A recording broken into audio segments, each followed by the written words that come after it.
The war had dragged on for years, a brutal, unforgiving grind that turned the landscape into a graveyard, with the earth itself choked by the bodies of the fallen.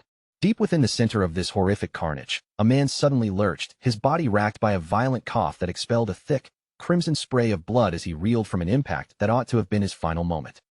The sacred blade of the knightly order had found its mark with chilling precision, the steel buried deep within his chest, pinning him to the spot. The surrounding soldiers erupted into a collective roar of triumph, their voices heavy with the overwhelming relief of men who were finally waking up from a decade-long nightmare. The man currently bleeding out upon the dirt was known across the entire land as the feared demon of the continent, Asha'man. He was the most powerful and dreaded necromancer to ever walk the world, a sorcerer of unmatched, terrifying ability. As his life force rapidly bled away, the Archmage felt the cold grip of death, realizing that his time had finally run out. For 10 grueling years, he had been trapped in a war that had bled into every corner of the realm, and he had poured everything into fortifying his defenses against this final, desperate assault. Yet, in the final accounting of things, his dark spells had simply failed to hold back the tide. Glancing at the grim pile of skulls scattered beside him, he accepted the reality of his situation. This was his perfect, absolute defeat. And the man solely responsible for his downfall was none other than the lone knight standing directly before him, Burkle Rhineland. However, the leader of the knights didn't move to claim the glory for himself, standing tall but humble before his dying foe. His voice rumbled with a heavy, solemn weight as he explained that this victory hadn't been won by his hand alone. Countless souls had fought, suffered, and died just so his sword could finally breach the necromancer's guard. Burkle urged the Archmage to surrender immediately, making one final, desperate plea for the sake of peace and for the common people who had suffered far too long. This plea only served to ignite a flickering spark of rage in Asha'man, who let out a ragged, defiant scream, snarling at the knight to keep his mouth shut. With pure venom dripping from his words, he accused the knights of cowardice, claiming they had stood idly by while a horrific plague slaughtered the innocent, viewing these holy warriors as far worse than any common beast. He spat out the final words of his tirade, branding every single one of them a pathetic, self-righteous hypocrite. Suddenly, a sickly, neon-green aura began to pulse erratically from Asha'man's shattered body as he forced himself to rise, his muscles straining against the pain. The surrounding soldiers watched in absolute terror, stunned that he could still summon the strength to channel such dark necromancy, despite his heart being pierced. While his comrades shouted frantic warnings about the mounting danger, Burkle remained fixed, commanding the mage to abandon his madness. He reminded the mage of the catastrophic cost of this war, noting that 20 million people had lost their lives, only to be forcibly raised as mindless puppets in the necromancer's undead legion. Asha'man didn't flinch, his expression remaining frigid as he mocked the knight for his perceived stupidity and moral blindness. Burkle then struck a raw nerve, cutting through the insults to accuse the mage of being driven by nothing more than a twisted, pathetic desire for vengeance for his own fallen kin. The necromancer sneered and challenged the knight to prove him wrong, and for a long, heavy moment, Burkle fell completely silent. The knight then spoke of the true purpose that had fueled his crusade, staring down his enemy with eyes radiating unwavering resolve, his sword beginning to glow with a brilliant, golden light. He declared with absolute conviction that every drop of blood he had spilled, and every sacrifice made, was purely for the sake of the future and the children who would inherit the world. At those words, the Archmage's body went completely rigid, his movements stalling as the statement hit home. The hero spoke passionately of the need to leave behind a lasting legacy of hope for the next generation, rather than a cycle of endless hatred. In that fragile moment, something within Asha'man finally shattered. Reflected in the depths of Burkle's eyes, he saw his own corrupted, monstrous form, but looking past the horror, he caught a glimpse of a long-buried ghost of his former self. He saw the pure, justice-filled gaze of the man he used to be, a knight fundamentally different from the twisted monster he had ultimately become. As Burkle prepared his strike, envisioning the generations to come, the necromancer was overcome by a wave of shock. His remaining strength evaporated, and he collapsed, dropping to his knees in the blood-soaked dirt. The knight raised his sword high once more, steeling himself to deliver the final blow that would mark the end of the demon of the continent.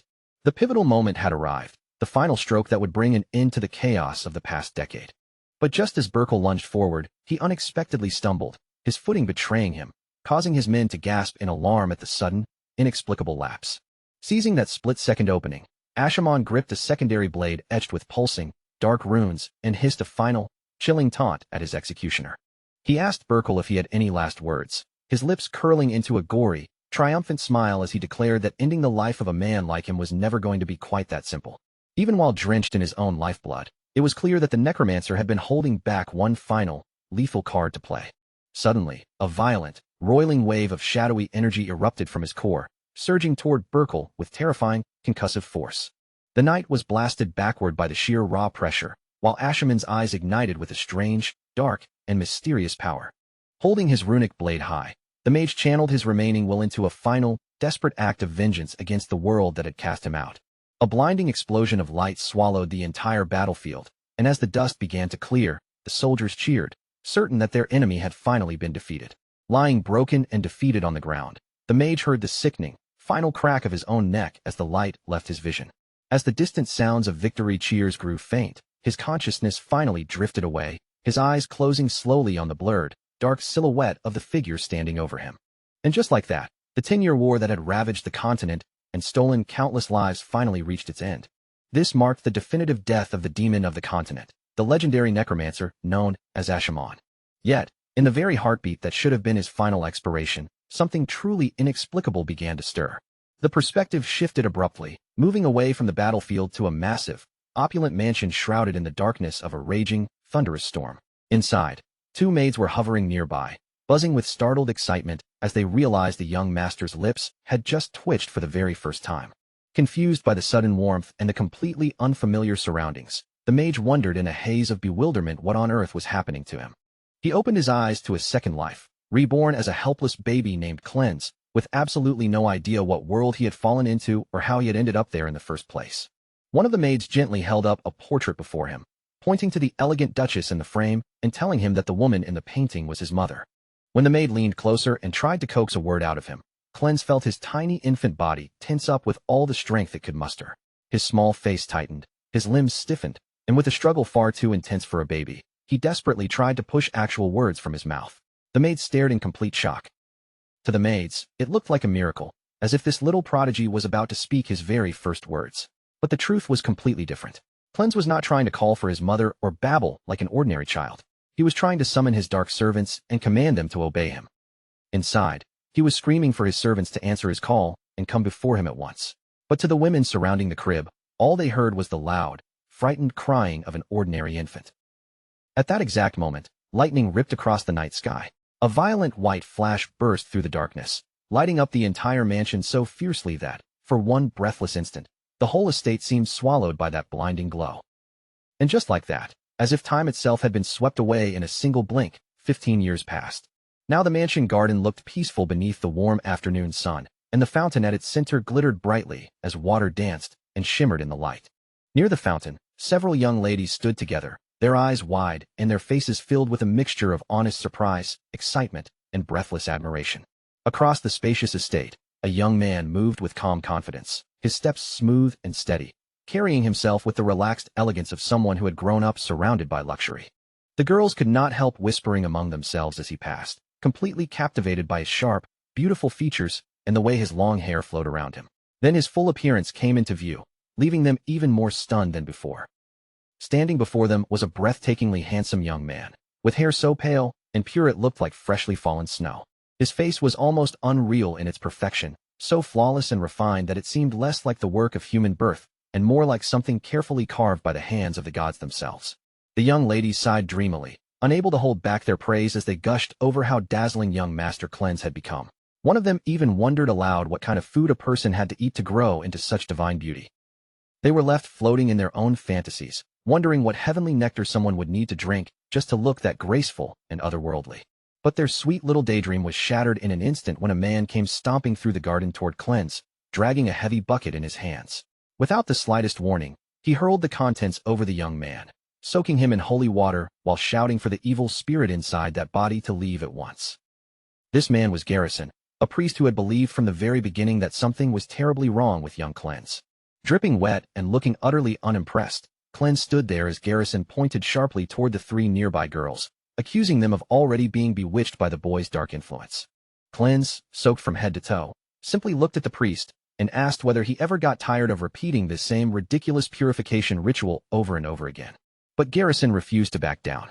With absolute conviction in his voice, he insisted that the soul of the Archmage Ashamon was living inside the boy's body. Cleanse tried to deny it, saying he was not a necromancer at all. But the moment Garrison caught sight of that cold, irritated look in his eyes, the priest flinched as if he had seen proof of evil itself, then splashed him with yet another bucket of holy water. As Cleanse turned and walked away, water dripping from his clothes, he muttered under his breath, wondering whether the priest had completely lost his mind and quietly calling him a psychopath. Unfortunately, Garrison heard him clearly. His expression twisted with anger, and he immediately ordered his men to grab Cleanse and drag him away, declaring that the boy needed to be thrown into a bath of boiled water to finally learn his lesson. As the young man was seized and pulled along, his thoughts drifted back to the moment his previous life had ended. He could still remember his execution with painful clarity. Every detail burned into his mind as if it had happened only yesterday. After that death came the unbearable shock of waking up inside a newborn's body, and because the first words he tried to speak had been a dark necromantic incantation, everything went wrong from the very beginning. From the moment he was born, people looked at him not as a child, but as a demon. It was while he was still trapped in that weak and helpless infant state that he first encountered Garrison, the priest from the Holy Order. Cleanse could still picture that enormous silhouette looming over his tiny body, the priest's presence casting a long, oppressive shadow across his earliest memories. That first meeting became the starting point of 15 long years filled with nothing but misery. His childhood was not filled with warmth or peace. Instead, it included endless 24-hour prayer sessions that seemed to continue without mercy, day and night.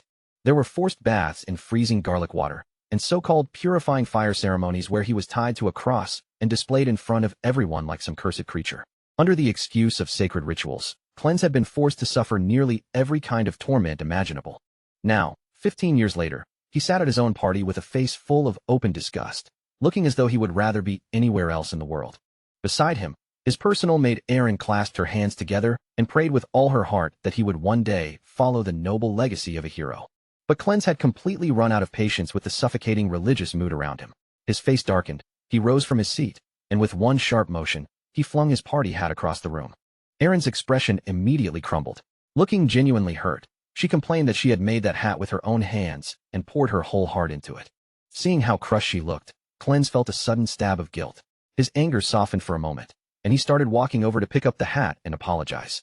But that small bit of sympathy vanished the instant Erin admitted that Priest Garrison had actually been the one who made it. Cleanse stopped dead in his tracks, his face twisting with pure horror and deep, instinctive disgust. Right then, Garrison appeared behind him as if summoned by the worst possible timing, his booming voice ringing out as he called Cleanse's name. The priest looked as though he was about to burst into tears, deeply touched by the idea that Cleanse had supposedly worn the hat for an entire week without ever taking it off. Cleanse responded without hesitation. He picked up the hat, dropped it beneath his foot, and crushed it flat under his heel, smiling coldly as he declared that he would never wear such garbage again. Garrison instantly exploded with rage, screaming that the evil spirit of Ashimon had finally shown its true nature. But before the confrontation could spiral any further, the heated atmosphere was suddenly interrupted. Commander Dunkel arrived without warning, and the moment he stepped into the garden, the heavy tension shifted at once. His firm voice cut cleanly through the chaos as he remarked that rumors about Cleanse being the reincarnation of Ashimon had already been spreading for more than 10 years. He then reminded Garrison that the Holy Order itself had officially investigated the child and declared that there was nothing abnormal about him. The moment those words reached him, Garrison's attitude changed. He immediately loosened his grip on Cleanse and nodded respectfully, agreeing with Commander Dunkel without the slightest resistance. As Cleanse scrambled up from the floor, he understood something with chilling clarity. Garrison could ignore him, torment him, and treat him like a demon, but the priest obeyed Dunkel instantly. That meant he was not merely a blind fanatic. He was more like a shark, someone who knew exactly when to bare his teeth and when to play along with the rules of power. As Garrison turned to leave the hall, he suddenly stopped and glanced back one last time. With a faint, unsettling warning, he said there was always a chance that something could still happen far off in the future. After leaving everyone with that ominous farewell, Garrison finally said goodbye, only to poke his head back in a moment later and cheerfully remind Cleanse that their next session was still waiting. The next purification ritual had already been set for the coming Friday. Cleanse watched Garrison wave as if he were giving some friendly farewell, while the boy's blood simmered with silent fury. Through clenched teeth, he muttered that until that day came, he would endure it. Once he was finally left alone, Cleanse's restraint snapped. He drove his fist hard into the sofa, the cushion sinking beneath the blow as all the frustration he had been holding back burst out at once. No matter how many times he thought about it, he could not understand how a man could torture a child so deliberately for years, then still be praised by everyone around him as some righteous and holy cleric. Erin slowly approached with a towel in her hands, her steps careful and hesitant. In a quiet voice, She finally asked the question that had clearly weighed on her heart for years. Was he truly no longer the Archmage? Cleanse denied it with every ounce of strength in his body. His expression hardened, and he swore that he never wanted to hear that cursed name again for as long as he lived. But deep inside, his mind was anything but calm. Behind that fierce denial, countless secrets churned like a storm, and he knew better than anyone that he could never reveal the truth to a single living soul. Ever since his rebirth, his life had been nothing more than a luxurious prison. Because of the rumors surrounding him, every movement had been watched, and he had even been locked inside a monastery for 7 unbearable years. Wanting to escape the heavy topic, Cleanse changed direction and asked about the executor, wondering whether that title belonged to someone important. The man beside him grew noticeably more serious at the question. In a low, respectful voice, he explained that within the Holy Order, the title of executor was given to the strongest warrior they had, and that answer genuinely caught Cleanse off guard. It was said that almost no one in the world could stand against an executor. The only exception was the Duke from Cleanse's own noble family, a man powerful enough to be mentioned in the same breath. Hearing just how overwhelming his bloodline's strength was, Cleanse's eyes brightened with rare excitement. He brought his hands together and began clapping, genuinely impressed for once. Filled with sudden curiosity, he asked who had been known as the strongest duke in the entire history of their house. The man answered carefully, saying that the 7th Duke, Cleanse's own father, was certainly a fearsome figure, but the 1st Duke still stood at the very peak of their family's strength. Cleanse blinked in surprise. He had assumed the current generation had already reached the height of the family's power, so hearing that someone from the distant past surpassed them left him taken aback. Yet the man did not waver at all. His voice remained steady as he insisted that the founder of the family was truly unmatched. Seeing how intensely the young master had taken interest in the topic, the man softened his tone and simply went along with Cleanse's excitement, agreeing in a way that seemed meant to please him. Aaron noticed that Cleanse's attention had drifted away from the conversation. His eyes were now fixed on one particular portrait hanging on the wall of the Grand Hall. Commander Dunkel silently considered the strange irony of it all, thinking that no one in this world could have predicted such a twisted turn of fate. 200 years had passed since the 1st Duke founded their house, and as Cleanse stood before the grand gallery of ancestors, he still could not fully process the absurd reality of the life he had been reborn into. His gaze moved slowly across the portraits of the men who had carried the family name before him, until his eyes finally stopped on the very 1st Duke, the strongest figure in the entire lineage. There, surrounded by a golden frame and staring back with eyes full of unshakable justice, was the 1st Duke of the Rhineland family himself, Berkel Rhineland. The Necromancer Ashamon had not simply been reborn into a new life. By some cruel twist of fate, he had returned as a direct descendant of the very man who had killed him. The echo of his own final scream still seemed to ring in his ears, especially the moment he remembered spitting out his enemy's name with his dying breath. He could still feel the crushing weight of Berkel's words, that infuriatingly righteous declaration that all the bloodshed had been for the sake of the children's future. And after that final, merciless strike, the feared Necromancer had fallen from the sky, defeated and broken, plummeting toward the frozen earth blanketed in snow. Cleanse suddenly jolted awake in his bed. His chest rose and fell heavily as he struggled to steady his breathing, his body sinking into the soft mattress of his luxurious suite. He cursed under his breath, furious that the nightmare of his past life kept returning to haunt him again and again. Centuries ago, he had been a monster of pure malice, a terrifying existence who had nearly crushed the entire continent beneath his power. But in the end, he had been cut down by a hero, only to be thrown back into the world 200 years later in an entirely different body. Cleanse ran a hand through his snow-white hair and stared at his own delicate appearance with a grimace, unable to connect this fragile, elegant reflection with the monstrous being he used to be. The thick silence of the room was suddenly broken by a cold voice from the doorway, mocking him for talking in his sleep again. Priest Garrison stood there with a sinister, knowing grin on his face. He began pressing Cleanse about those memories, forcing the young master to hurriedly claim that he was only exhausted. Before Cleanse could fully recover, his red-haired maid Erin burst into the room in a panic. Flustered and loud, she blurted out that she had overheard his dark sleep talk, then began repeating his villainous mutterings right there in front of everyone. Cleanse panicked instantly and lunged toward her, desperately trying to stop her from saying another word. He pleaded with her to keep quiet before the situation became even worse, but by then, it was already too late. The head butler arrived at that exact moment, standing straight as he announced that the family sword exhibition was about to begin. After hearing the reports about Cleanse's strange behavior, Garrison's expression turned cold. He declared that the boys' purification sessions would be doubled, while Cleanse quickly clamped a hand over Erin's mouth to stop her from making things even worse. The young heir trembled where he stood, his body shaking from a mixture of suppressed rage, disbelief, and the unbearable unfairness of the situation. As they made their way toward the courtyard, Cleanse cursed Garrison in his mind with every insult he could think of, more convinced than ever that the priest was a complete lunatic. Trying to focus on something else, he turned toward the servants and asked about the sword event. The butler explained that the Duke himself had personally ordered Cleanse to attend the ceremony. Cleanse was surprised that his father had suddenly taken an interest in him. As that thought crossed his mind, he reached out for a handkerchief offered by a young maid nearby.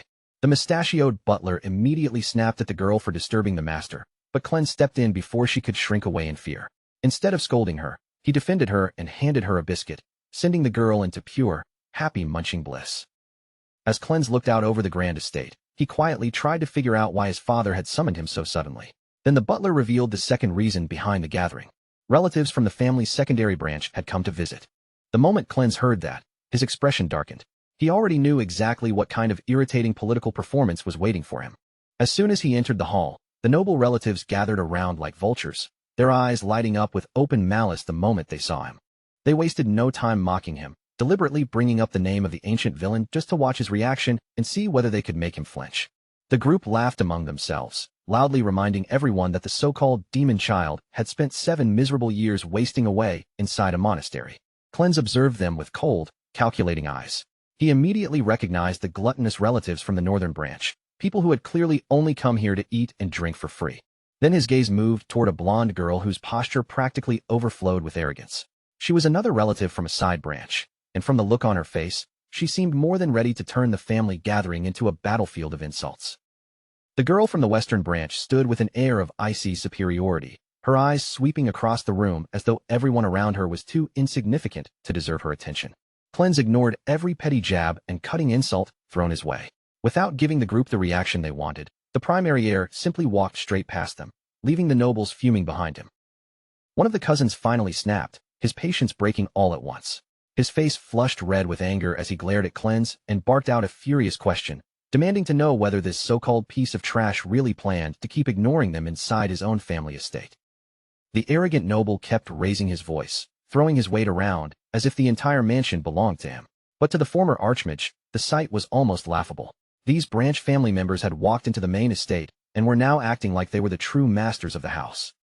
Cleanse's gaze turned cold enough to freeze the air around him as he answered in a flat, emotionless voice, saying he had never even bothered to remember the names of people like them. Deep inside, a faint trace of contempt stirred in him. If these little upstarts dared to behave this boldly within the main family's walls, then the Rhineland main line must have truly fallen far. Just then, the attention of everyone nearby drifted away from the argument and toward the arena, where the sharp clash of blades rang through the hall as 2 young swordsmen fought in the middle of an intense sparring match. A purple-haired youth charged in first, gripping his sword tightly as he poured all his anxious frustration into one desperate attack. His movements carried plenty of force, but the pressure weighing down on him was clearly becoming too much to handle. The moment his opponent answered with a counterattack, the purple-haired boy's stance collapsed. His body staggered backward, his feet failed to hold the ground, and he went tumbling down hard, landing in defeat before he could regain control. Humiliation burned across the purple-haired boy's face as he pushed himself up, his pride clearly wounded. Gritting his teeth, he demanded that his opponent stop holding back and face him seriously, insisting that he fight with everything he had. The golden-haired boy standing above him stayed perfectly composed. When the next wave of attacks came rushing in, he blocked each strike with smooth, almost effortless grace. A calm, confident smile rested on his lips as he made it clear that the match had already been decided. That dazzling young man was Delon Rhineland, Cleanse's older half-brother. Just from the way he stood there with his blade in hand, his overwhelming sense of superiority was impossible to miss. Delon was the one carrying the family's proud reputation on his shoulders, and Cleanse watched the fight with sharpened focus. A faint mystical purple glow began to shimmer in his eyes as he activated his magical sight, carefully breaking down every detail of their abilities. Driven into a corner by desperation, Delon's opponent rushed forward again, shouting as if sheer willpower could change the outcome. He swore that this time, things would not end the same way. Delon moved the instant the challenge came. His body surged forward, and his sword flashed so quickly that the blade seemed to blur into a streak of light. His opponent tried to force a counterattack no matter the cost, swinging with everything he had left. Yet Delon never lost control for even a breath. He slipped through the incoming strikes with elegant precision and avoided a heavy downward slash as smoothly as flowing water. Then, in the next instant, a brilliant golden energy wrapped around Delon's body. His speed rose sharply, pushing beyond what normal eyes could follow, and it was obvious that he was preparing to unleash a special technique. Cleanse captured every tiny movement with his glowing eyes. He studied Delon's footwork, the way his balance shifted through his legs, and the exact instant he pressed the tip of his toe against the ground to launch himself forward with explosive force. Blinded by anger and shame, the purple-haired rival gathered himself for one last decisive attack. His blade cut straight through the air, aimed directly at Delon's face, as if he meant to settle everything in a single blow. Cleanse watched in silent awe as even the hidden movement of mana within the Rhineland family's secret art became visible before his eyes. Nothing about the technique could escape his gaze. In the span of a heartbeat, Delon released his strike. The famous meteor sword technique exploded forward with terrifying force, and the blow landed cleanly in the center of his opponent's body. The judge reacted at once, cutting off the bout before it could continue and loudly declaring Delon the victor. As always, Delon carried himself like the perfect noble superior in front of the crowd. The blonde youth offered his defeated opponent a gentle, almost friendly smile. But behind that polite expression, he calmly pointed out that if the strike had landed with full intent, the other boy would have suffered a serious injury. Whispers of admiration spread through the gathered guests as they marveled at the execution of such an advanced technique. Watching from the side, Cleanse understood the real purpose behind the display. This was not just a sparring victory. It was a carefully delivered warning aimed at the secondary families. After the match ended, Delon noticed his younger brother standing among the spectators. He walked over with a mocking grin, asking Cleanse whether he had been watching for long and teasing that, had he known Cleanse was there, he might have tried even harder. Delon's words carried that same smooth, playful tone, but the meaning underneath was sharp. He was making it clear that the performance Cleanse had witnessed was not even the full extent of what he could do. Looking at his brother's flawless swordsmanship and that carefully worn mask of fake kindness, the ancient villain felt genuine disgust rise inside him. At the same time, another thought sharpened in his mind. What was the real reason all these branch families had been gathered here today? Then the atmosphere inside the grand hall changed in an instant, as though a heavy shadow had fallen across the room. Everyone felt the arrival of the seventh head of the clan. Duke Kinkle Rhineland's presence pressed down on the hall the moment he appeared. Cleanse felt a sudden jolt of alarm as his father drew closer, and the entire room sank into a heavy, suffocating silence. The Duke gave his eldest son a rare nod of approval, acknowledging the enormous effort Delon had poured into reaching such a refined level of mastery with the sword. The former Archmage observed their exchange with a cold, cynical gaze. It was painfully obvious that Delon was not simply the Duke's favored son. He was the only source of pride left for both Kinkle and the Rhineland family. Commander Dunkel added his own praise, remarking that Delon's command over the blade was truly remarkable for someone so young. Delon played his part perfectly. The blonde youth lowered his head with polished humility, claiming in a modest tone that he still had a great deal left to learn. As the patriarch moved past them, he spoke briefly about the heroic legacy their family carried.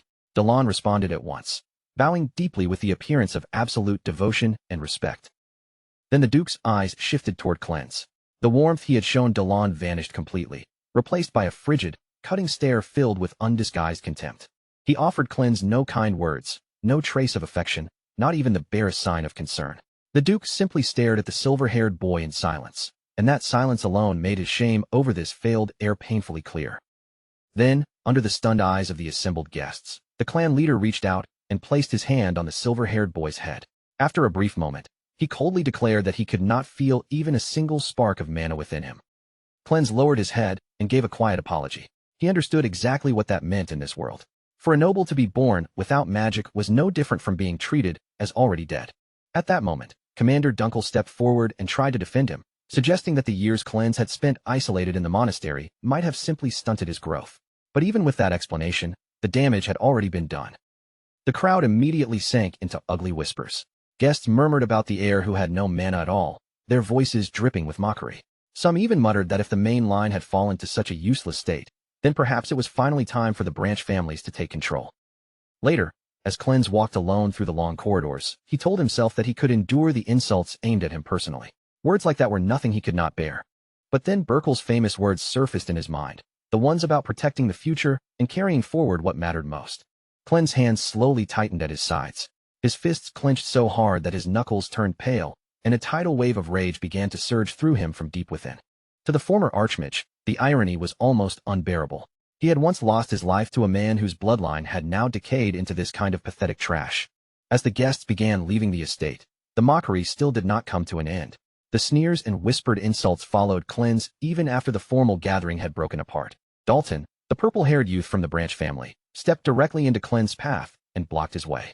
With a mocking look on his face, he began taunting him, asking how a supposedly highborn heir could be so useless that he did not even know how to swing a sword. The meddlesome branch family boy kept running his mouth, his voice growing louder with every insult. He branded Clen's a disgrace to the Rhineland name, as if he had been waiting all day for the chance to say it. Clen's remained calm on the surface, his expression barely changing. But as he looked at Dalton, he saw him exactly for what he was, a talentless busybody with no value worth acknowledging. When Dalton raised his fists in childish anger, Clen's casually called him both naive and incredibly stupid. The insult struck Dalton's pride like a slap. Enraged, he stomped the ground with violent force, clearly preparing to attack. But before Dalton could do anything, Clen's moved in a flash. The young heir swept Dalton's legs out from under him with clean precision, sending the loudmouth boy crashing face first onto the hard stone floor. Blood began leaking from Dalton's nose as he lay there stunned, barely able to process what had just happened. Clen's looked down at him and coldly advised him not to take out his frustrations on other people. But cornered by shame and desperation, Dalton screamed one final insult, calling the silver-haired boy a motherless bastard. The moment those words left Dalton's mouth, Clen slowly turned his head. His eyes ignited with a terrifying, predatory glow, burning with pure fury so intense that the air around him seemed to sharpen. Witnessing that dark, demonic shift in expression, the cowardly boy instantly locked up. His complexion turned deathly pale, and a fine mist of cold sweat broke out across his skin as he was paralyzed by genuine, heart-stopping terror. As he looked down at the cowering, trembling figure before him, the man, once a legendary villain, couldn't help but reflect on the true rot festering within this family. It was that arrogant, repulsive sense of superiority fueled by people exactly like Dalton. Deep within his veins, a spark of ancient, long-dormant magic began to stir. The Necromancer felt a weariness settle in. He wondered just how much longer he would be forced to play this charade of being a weakling. It was a bitter pill to swallow, watching firsthand just how far this once proud clan had fallen into decline. Clen's mind drifted back to the divine, blinding radiance of the hero who had finally struck him down in his past life. He couldn't help but feel a sharp, stinging sense of pity for the pathetic, degraded state of Burkle's descendants. His dark train of thought was abruptly shattered by the arrival of the commander. The knight's voice boomed down the length of the corridor, cutting through the tension as he sharply ordered the injured, tantrum-throwing Dalton to put an end to his embarrassing display. Standing with a posture as rigid and unyielding as forged iron, the knight leveled a glare at the scene. He made it perfectly clear through his stern presence that he would not tolerate such blatant, disrespectful behavior under his command for another second. Dalton gritted his teeth, a silent, impotent rage bubbling up inside him. Despite his bluster, he lacked the backbone and the sheer nerve to talk back to a warrior of the commander's undeniable caliber and experience. As he turned to retreat, he couldn't help but lob a final, biting remark over his shoulder. He spat at Clen's, telling him that he should be groveling in gratitude for having such a formidable bodyguard to shield him. The pathetic loser hurried away with a ridiculous, stumbling gait, leaving the commander standing in the hall, staring after him with a look of utter bewilderment. With a heavy, practiced motion, the knight rested his hand firmly on the hilt of his sword. He turned his gaze toward Clen's, offering a curt nod to reassure him that the immediate area was now secured and safe. The silver-haired boy observed his subordinate for a moment, his gaze distant and unreadable. He waited until the silence stretched thin before finally deciding to break it. He turned his eyes toward the knight, and, with a voice devoid of any hesitation, simply asked if he had a spare sword that he would be willing to lend him. Later that night, the two figures ventured deep into the heart of a dense, dark forest. The ground beneath their feet seemed to vanish, swallowed whole by a thick, swirling mist that clung to the trees. Coming to a sudden halt, the great warrior reached out and passed a heavy, cold-forged steel blade directly into the boy's waiting hands. The commander frowned, casting a skeptical look at the boy as he questioned why his young master would require a lethal weapon at such a bizarre and late hour. Clen's didn't answer. Instead, he stood in silence, his fingers tightening around the rough hilt as he settled into a combat stance that perfectly mimicked his brother's form. Watching this, the guard shook his head and began to turn back toward the mansion, quietly concluding that the boy was simply clinging to a delusional, hopeless dream of one day becoming a true swordsman. Deep down in his chest, the warrior felt a genuine, heavy surge of pity for the youth. He knew the harsh truth of this world. Without even a single drop of mana flowing through one's veins, all the training and effort in the world would ultimately be in vain. It was an immutable law that a person born without magical power could never, ever hope to ascend to the ranks of the Empire's knights. Oblivious to the guard's cynical thoughts, the boy began to whip the blade through the damp night air. He focused every ounce of his concentration on the training, driven by a burning desire to spite the supposed limitations of his body and master the family's forbidden arts. Closing his eyes, the former archmage reached into the depths of his mind, pulling up the memories of the dueling arena with sharp, crystalline clarity. He began to trace the air, perfectly replicating the incredibly complex footwork he had witnessed Delon execute just hours before. His body moved with a fluidity and precision that made a mockery of his young, inexperienced age. With a sudden, explosive leap, he synchronized his impulse with his movement, flawlessly mirroring the genius technique he had just observed. Abruptly, a volatile, dark purple aura began to coil and hiss around the razor-sharp edge of the steel blade. As he traced the sword's trajectory with terrifying, robotic perfection, those deep, ominous purple sparks began to crackle and pop intensely around his glowing eyes. He could feel a violent, chaotic shift in the very atmosphere surrounding him. The commander spun around, his breath hitching sharply in his throat. He froze mid-stride, utterly paralyzed by what he was seeing. He found himself completely unable to process or comprehend the sheer, overwhelming wave of raw power radiating from the boy, a boy he had dismissed as a dead weight only moments ago. In that singular, frozen heartbeat, the air rippled as Cleanse unleashed a colossal, jagged strike of pure purple energy, tearing through the darkness toward a massive, immovable boulder. However, just as the power reached its absolute peak, a sharp, piercing light flickered across the boy's pupils, suddenly disrupting and fracturing the flow of his immense, surging energy. The shadowy, crackling aura shattered instantly, dissolving into the freezing night wind like shards of broken glass. Despite the sudden interruption, the immense rock was sliced clean through the middle. The smooth, flat surface of the cut remained, glowing with a faint, residual light. The commander stood there, utterly speechless, his perception of reality crumbling to dust as he stared at the carnage. Cleanse slowly turned around, his grip on the heavy blade remaining firm and perfectly steady. A surprised, knowing smile curled across his lips. He realized that the ancient, formidable power he had once wielded in his past life was finally starting to answer his call once again. He had truly done it. He had replicated that god-tier technique with chilling, perfect accuracy. Nearby, the young maid, Erin, stood completely frozen in her tracks. Her jaw hung open in a state of absolute, hollow shock. She was simply unable to process the impossible feat she had just witnessed with her own eyes. The commander wasn't faring much better. A single bead of cold sweat tracked down his temple as he stared at the severed boulder. His mind was reeling from the terrifying realization that this boy, who supposedly lacked mana, was anything but helpless. The scene jumped forward to the next morning, where the young heir was found with his head plunged deep into a large bucket of water. The commander stood over him, offering a dry, mocking remark about the boy's ability to hold his breath for well over a minute, as Cleanse finally pulled his head out, gasping desperately for air. Cleanse had no choice but to endure the knight's relentless, dry humor regarding his bizarre morning aquarium rituals. He shouted back at the guard, who only let out a boisterous laugh in response, though the knight's eyes remained sharp, narrowing as he confessed that he had felt a distinctly sinister, heavy energy radiating from the young master's room earlier that morning. As the maid began to gently towel dry the silver-haired boy's damp locks, a servant stepped forward with a formal, stiff demeanor, clutching a sealed envelope. The messenger bowed and informed him that Dalton had personally sent an invitation.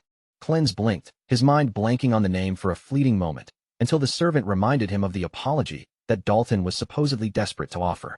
The former archmage recalled the pathetic, weak-willed punch the boy had tried to land on him, and immediately let out a sharp, cynical scoff. He knew better than anyone that a spoiled, arrogant idiot like that wasn't looking for forgiveness. Gripping the heavy parchment, the silver-haired heir felt his suspicions begin to mount. As he scanned the contents, he discovered the invitation was for a hunting competition, a classic, transparent setup that practically screamed, "trap," from every word. It was painfully obvious that his enemy was just searching for a convenient excuse to lure him out into the dangerous wilderness, far away from the protective walls of the manor. When the messenger pressed him for a final response, Cleanse looked up with a sharp, calculating glint in his eyes and stated, calmly and firmly, that he saw no reason to refuse. He knew deep down that he held the ultimate advantage. As he cast a glance toward the sword leaning against the wall, he realized that the time he had spent obsessively studying his brother's movements had unlocked a terrifying new talent. He possessed the ability to copy any technique or ability with perfect clarity after witnessing it just a single time. The commander immediately moved to make arrangements for the carriage, preparing everything for the hunt that was about to begin. His expression stayed firm as he insisted that he would personally accompany Cleanse, making it clear that he had no intention of letting the young master travel into danger without protection. Even while making preparations, the commander kept glancing at Cleanse with a suspicious look in his eyes. After a moment, he finally asked what kind of scheme the young master was planning this time, as if he could already sense that this would not be an ordinary outing. Cleanse did not answer with a joke or an excuse. Instead, the silver-haired boy looked at him seriously and reminded the guard of the conversation they had shared before, especially the part about the strange changes taking place within his power. The knight's face tightened as he admitted that something felt different today. For some reason, the air itself seemed heavier than before, as if a dark and ominous pressure was following them. And with that uneasy feeling hanging over the group, the carriage began its rough journey toward the distant castle. The road ahead was anything but smooth. The carriage wheels struck uneven ground again and again, making the entire frame lurch violently as they pushed deeper into the woods and left the safer paths behind. Inside the cramped carriage, poor little Erin was already suffering. Her face had turned a sickly shade of green, and she clutched her stomach tightly as the constant shaking of the carriage slowly overwhelmed her with motion sickness. Before long, Erin could not even sit upright properly. She slumped weakly against the commander's side, barely able to keep herself steady, while he let out a tired sigh and muttered that he had warned her not to come along in the first place. Cleanse looked out through the carriage window at the dense layers of trees rushing past, then calmly explained that the forest floor had always been harsh on people who were not used to traveling through it. Only then did he offer Erin a pillow so she could rest more comfortably. The great warrior softened a little at the sight and encouraged the girl to sleep through the worst of it. In his eyes, the young master's gesture looked surprisingly considerate, and he seemed genuinely touched by what he mistook for Cleanse's gentle kindness. But Cleanse immediately cut through that warm misunderstanding. Without changing his expression, he bluntly clarified that the pillow was meant purely for Erin's comfort, not for the knight to enjoy or interpret however he pleased. After that, the white-haired boy fell into a quiet, thoughtful silence. He leaned near the window and stared out at the passing forest, his expression growing distant as the trees blurred beyond the carriage glass. His eyes followed the ancient woods as they stretched endlessly around the road. For a while, he simply watched in silence, thinking about how dramatically this world had changed over the past 2 centuries. 200 years ago, this very place had looked nothing like it did now. The forest that was currently lush, green, and full of life had once been a desolate land buried beneath heavy snow, weighed down by silence, death, and the lingering cold of countless corpses. The former villain gazed at the transformed land with a remote, contemplative look in his eyes. However grudging it may have been, a flicker of respect stirred inside him as he realized that Burkle had truly succeeded in changing this graveyard into a better world. That quiet reflection came to an end when a guard suddenly opened the carriage door from the outside. With a clear voice, he announced that they had arrived at the wide and imposing estate of the Cornwell family. Cleanse stepped down onto the gravel path and lifted his gaze toward the towering structure before him. For a moment, even he was slightly surprised, because the manor looked even more luxurious and extravagant than his own ducal residence. Looking over the lavish grounds and the ridiculous amount of wealth on display, Cleanse dryly remarked that for something as simple as a children's hunting competition, the host had certainly found an obscene amount of money to throw away. Then, without warning, a familiar and irritating voice cut sharply through the air from somewhere across the grounds, calling out Cleanse's name in a tone that was impossible to mistake.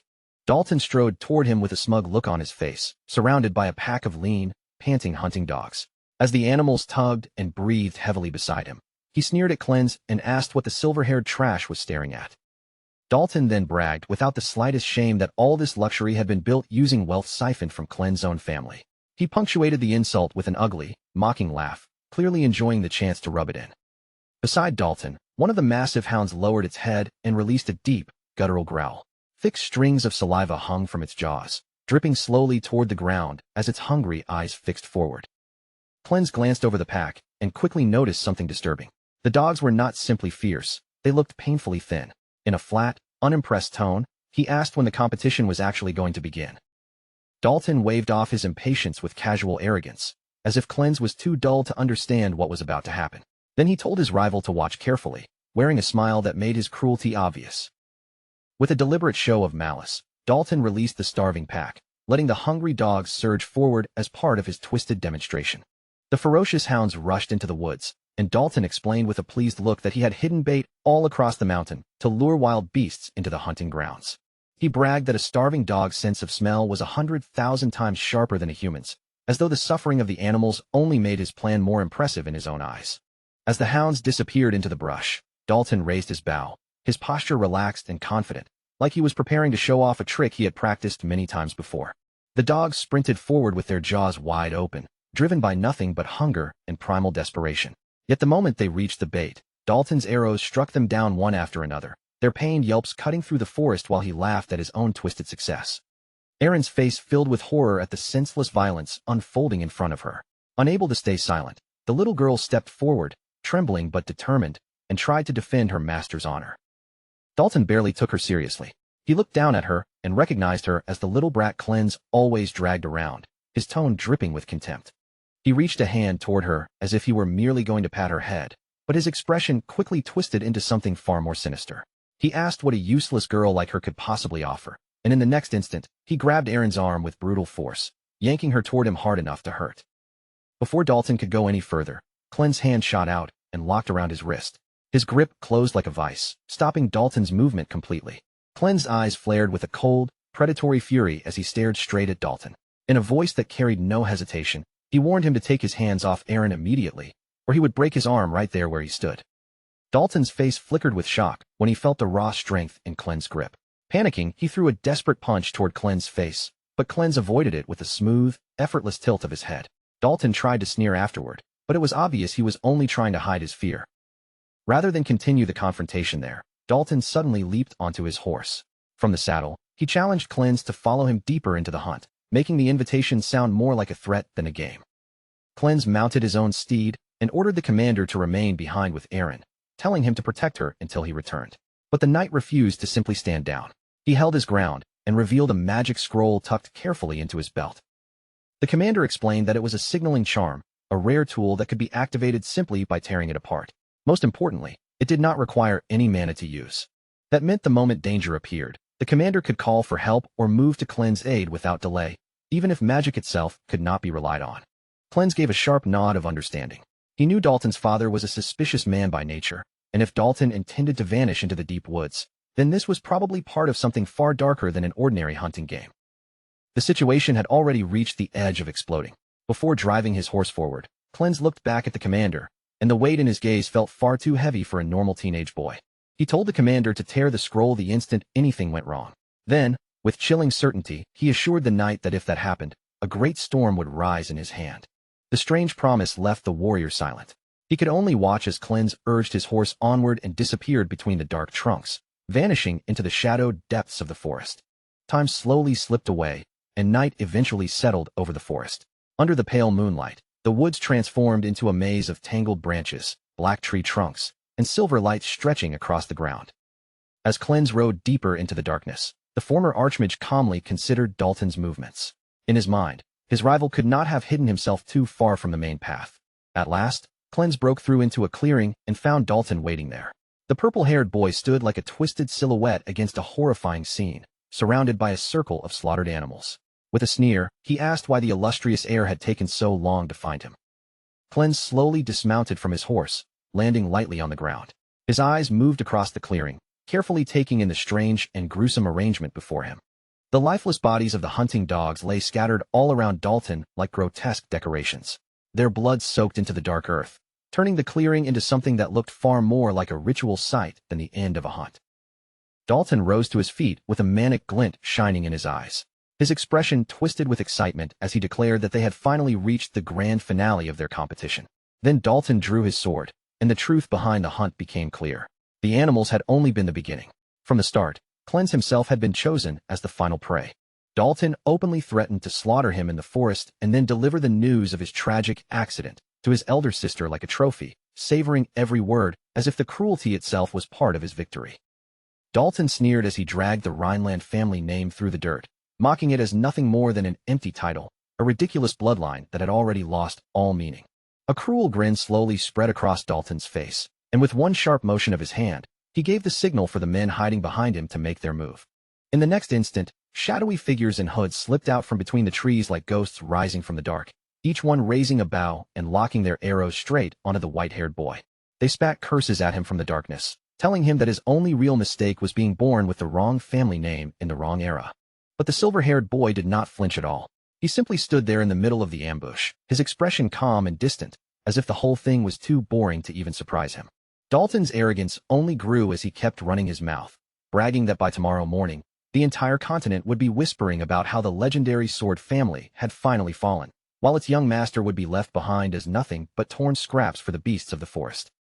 Surrounded by enemies and standing on the edge of what should have been certain death, Clens suddenly found his thoughts drifting back to Burkle and those irritatingly noble words about protecting the future. A faint, mocking smile tugged at the corner of Clens' mouth, and that tiny reaction alone was enough to make Dalton's face twist with irritation and confusion. Then, in front of everyone, the boy suddenly began to laugh. It was not a nervous laugh or a child's laugh, but a deep, almost deranged cackle that rolled through the trees and made the night feel colder. That voice sounded far too old, far too heavy, to belong to such a small body. Dalton instinctively stepped back, his expression tightening as he demanded whether the silver-haired freak had finally gone insane. Clens lifted one hand to cover his face, but the laughter kept spilling through his fingers, as if the ugly irony of the situation was simply too pathetic for him to hold back. When he finally lowered his hand and looked up again, his eyes were no longer the eyes of a human child. A sharp, blood-red glow burned within them, and when he spoke to Dalton as a cheeky brat, his voice carried an authority that made the air itself seem to bow. The purple-haired boy went completely stiff. Sweat poured down the side of his face, and deep in his soul, a terror older than reason began to take root. Clens' tone dropped into something cold and merciless as he reminded them that this family had been built upon the foundation of his own death, and he would never allow filthy insects like them to stain it with their mockery. A violent blue aura, dark and shadowy at its core, erupted from Clens' body in a sudden blast, rolling across the ground so fiercely that the earth beneath their feet began to tremble. Dalton screamed in panic, convinced that this had to be some kind of hidden magic, but Clens only smiled wickedly and corrected him, making it clear that what he was seeing was not magic at all. It was demonic energy in its purest form, the raw and terrifying essence left behind by the ancient necromancer who had once made the world tremble. The henchmen immediately lost their composure. Their hands shook around their weapons as they whispered in fear, finally wondering what sort of monster they had actually dared to surround. Suspended high above the ground by the force of his own darkness, Clens reached into the depths of forgotten history, calling to the ancient evil spirits buried beneath time and commanding them to rise once again. In his name, the dark energy twisted around him like living smoke, and the former archmage gave his creations a merciless order: devour everything that stood before them. From the deepest shadows, an enormous skeleton began to emerge, its massive frame towering over the battlefield as Clens ordered the creature to consume every enemy in its path. Dalton screamed so hard his voice nearly cracked, refusing to accept what his own eyes were seeing as he recognized the undead army spoken of in the old legends of Ashamon, the ancient demon king. With a cold, predatory smile on his lips, Clens raised one finger and pointed directly at his enemies, as if that single gesture had already sealed their deaths. In that moment, memories surged through him. He remembered how he had once believed he had forgotten the man he used to be, even after spending 200 agonizing years alone, buried within a mountain of bones and skulls. Those years had been an endless cycle of darkness, day after day with no warmth, no sky, and no sound except the constant echo of the dead calling to him from the bottom of the abyss. That haunting resonance had become a kind of nostalgia, something buried so deep inside him that no amount of time could ever truly erase it. It was the one sensation that anchored him to the truth, the reminder that forced him to remember who he really was beneath this borrowed face. Back in the present, the air around the clearing grew thick and suffocating. Massive dark clouds swallowed the moonlight overhead, while Dalton kept shrieking that none of this could be real, repeating the forbidden name of the archmage in pure terror. Clens merely smiled at him, calm and almost amused, confirming that yes, that was the very name the world had once trembled to hear. The henchmen, though frozen at first, began muttering among themselves in shaky voices, questioning whether the terrifying stories about the Demon King had really been nothing more than myths.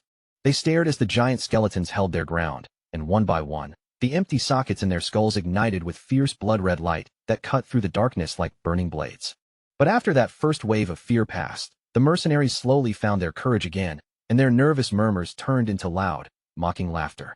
They sneered at the skeletons and called them worthless trash, boasting that they had smashed hundreds of undead creatures just like these during their past missions. One of them even laughed about dragging a bone back with him as a souvenir, treating the towering undead like nothing more than a trophy waiting to be claimed. Their leader barked for them to clear the way and eliminate the boy at the center of the storm. At once, one man stepped forward, lifting a massive heavy crossbow onto his shoulder and aiming it straight at the silver-haired youth. With a sharp command to fire, arrows and bolts burst into the air like a black rain, whistling through the night as they arched toward Clens and the undead legion standing behind him.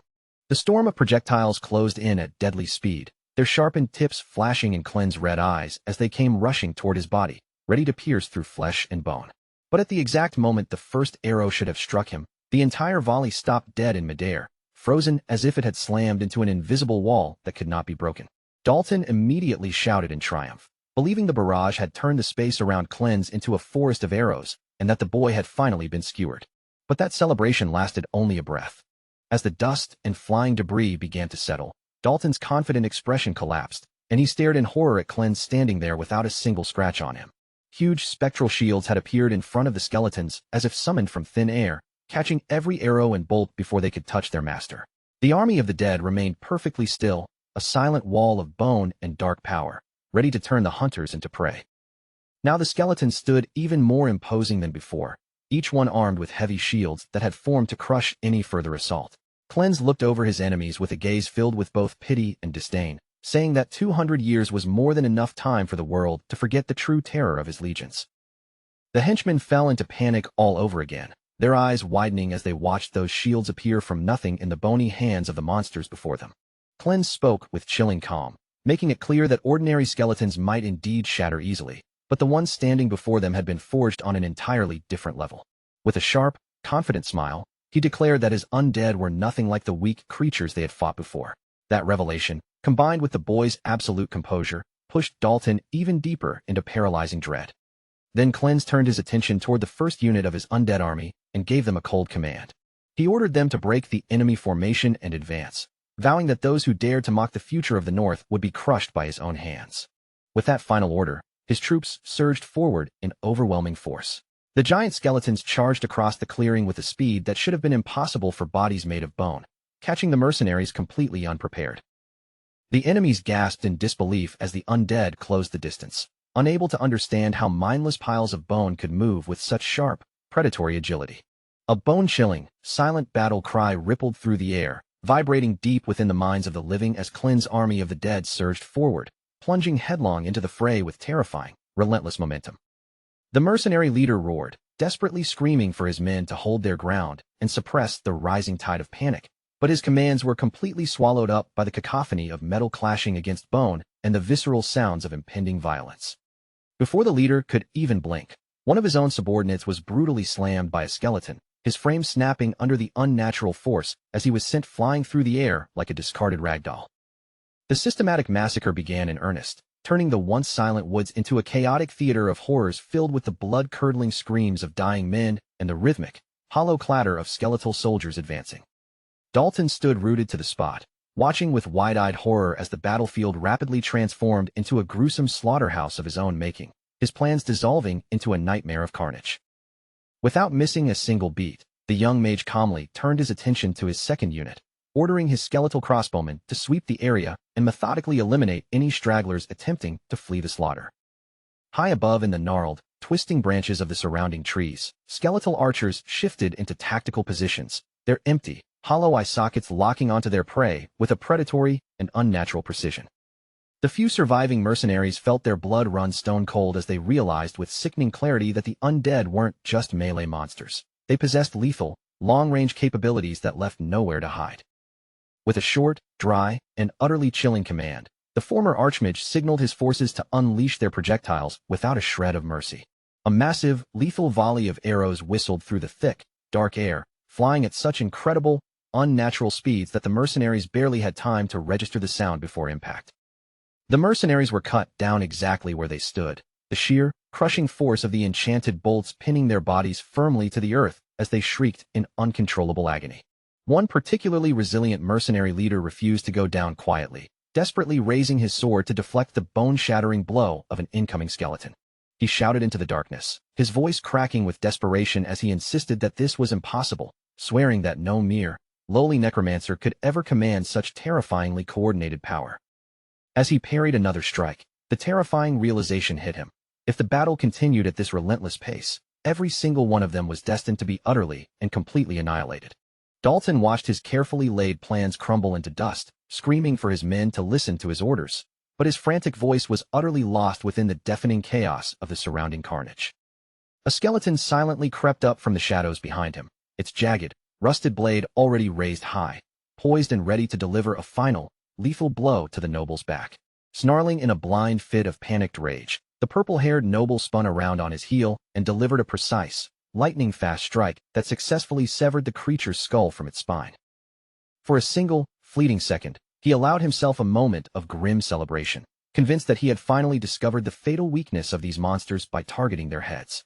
However, his brief spark of triumph turned to freezing ash in his mouth as the headless, hulking skeleton refused to fall, its body remaining upright and steady. Instead of collapsing, it continued its relentless advance, swinging its heavy weapon back at him with a terrifying, unrelenting force that forced Dalton to scramble backward. Dalton recoiled in absolute terror, finally realizing that the fundamental laws of life and death he had studied simply did not apply to these puppets of the Archmage. The villain stood frozen in a state of total, paralyzed disbelief, his mind reeling as he struggled to process how a common, reanimated skeleton could continue to function without its skull. Cleanse looked on with a slow, chilling, and mocking smile, reminding the noble that he had already been warned about the true nature of his power. As the headless monster stood back up to its full height, it reached down with chilling efficiency, calmly retrieved its own rolling skull from the dirt, and snapped it back onto its neck, as if it were nothing more than adjusting a piece of misaligned armor. Cleanse explained that this terrifying, unyielding resilience was the primary reason he had been able to sweep across the entire continent in his past life. The sight of the creature casually repairing its own severed head with its own hands sent Dalton spiraling into a state of deep, primal terror. With a cold, detached tone, the former Archmage began to reveal the dark, hidden truth behind his army. He explained that spirits summoned with such pure, concentrated demonic energy do not abide by the fragile laws of mortal injury. They simply do not die with the ease of living men. The surviving mercenaries were pushed completely past the brink of sanity, wailing in utter, hollow despair as they realized they were fighting a hopeless war against an army that flat-out refused to stay down. Cleanse let out a soft, dismissive sigh, noting that with his current, physically limited youthful body, he could only maintain 11 of these elite summons at once, before turning his gaze toward the trembling men to ask if they truly wished to continue this ridiculous farce. While the forest was being painted in a gruesome palette of blood, the perspective shifted abruptly back to the peaceful, sun-drenched gardens of the mansion, where the commander and the little maid, Erin, were sharing a carefree laugh by the decorative fountain. Erin giggled uncontrollably, her imagination running wild as she listened to the stories of the young master's supposed, comical misbehavior during his time at the monastery. The commander watched her with a noticeably softened expression, observing the genuine, heart-warming adoration she clearly held for the young boy. She sat there happily, her cheeks comically stuffed to the brim with sweet treats. She nodded with contagious enthusiasm, declaring that she loved the young master more than anything in the entire world, and she pressed the knight to confirm if he truly understood just how incredible the young master was, describing him as the absolute personification of kindness. Her sweet, innocent words created a haunting, jarring contrast to the reality unfolding elsewhere. Even as she sang his praises as a gentle soul, a mercenary was currently sprinting blindly through the dark, suffocating woods, shrieking in absolute, unadulterated fear. Even as she called him sweet, a skeletal warrior was currently cleaving through a terrified henchman with a jagged blade glowing with dark, forbidden magic. She smiled with a bright, genuine radiance, claiming he was the warmest soul in the whole world, simply because he was kind enough to share his biscuits with her.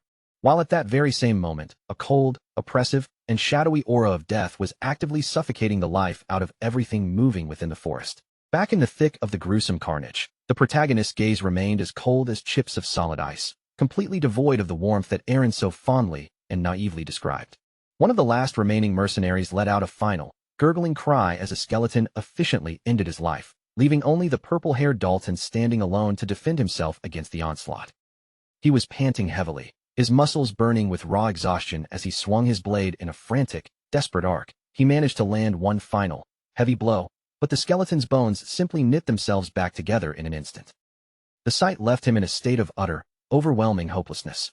In a sudden, explosive fit of desperate rage, Dalton realized that hacking away at these mindless puppets was nothing more than a fool's errand, and he concluded that the only possible way to end this nightmare was to eliminate the puppeteer himself.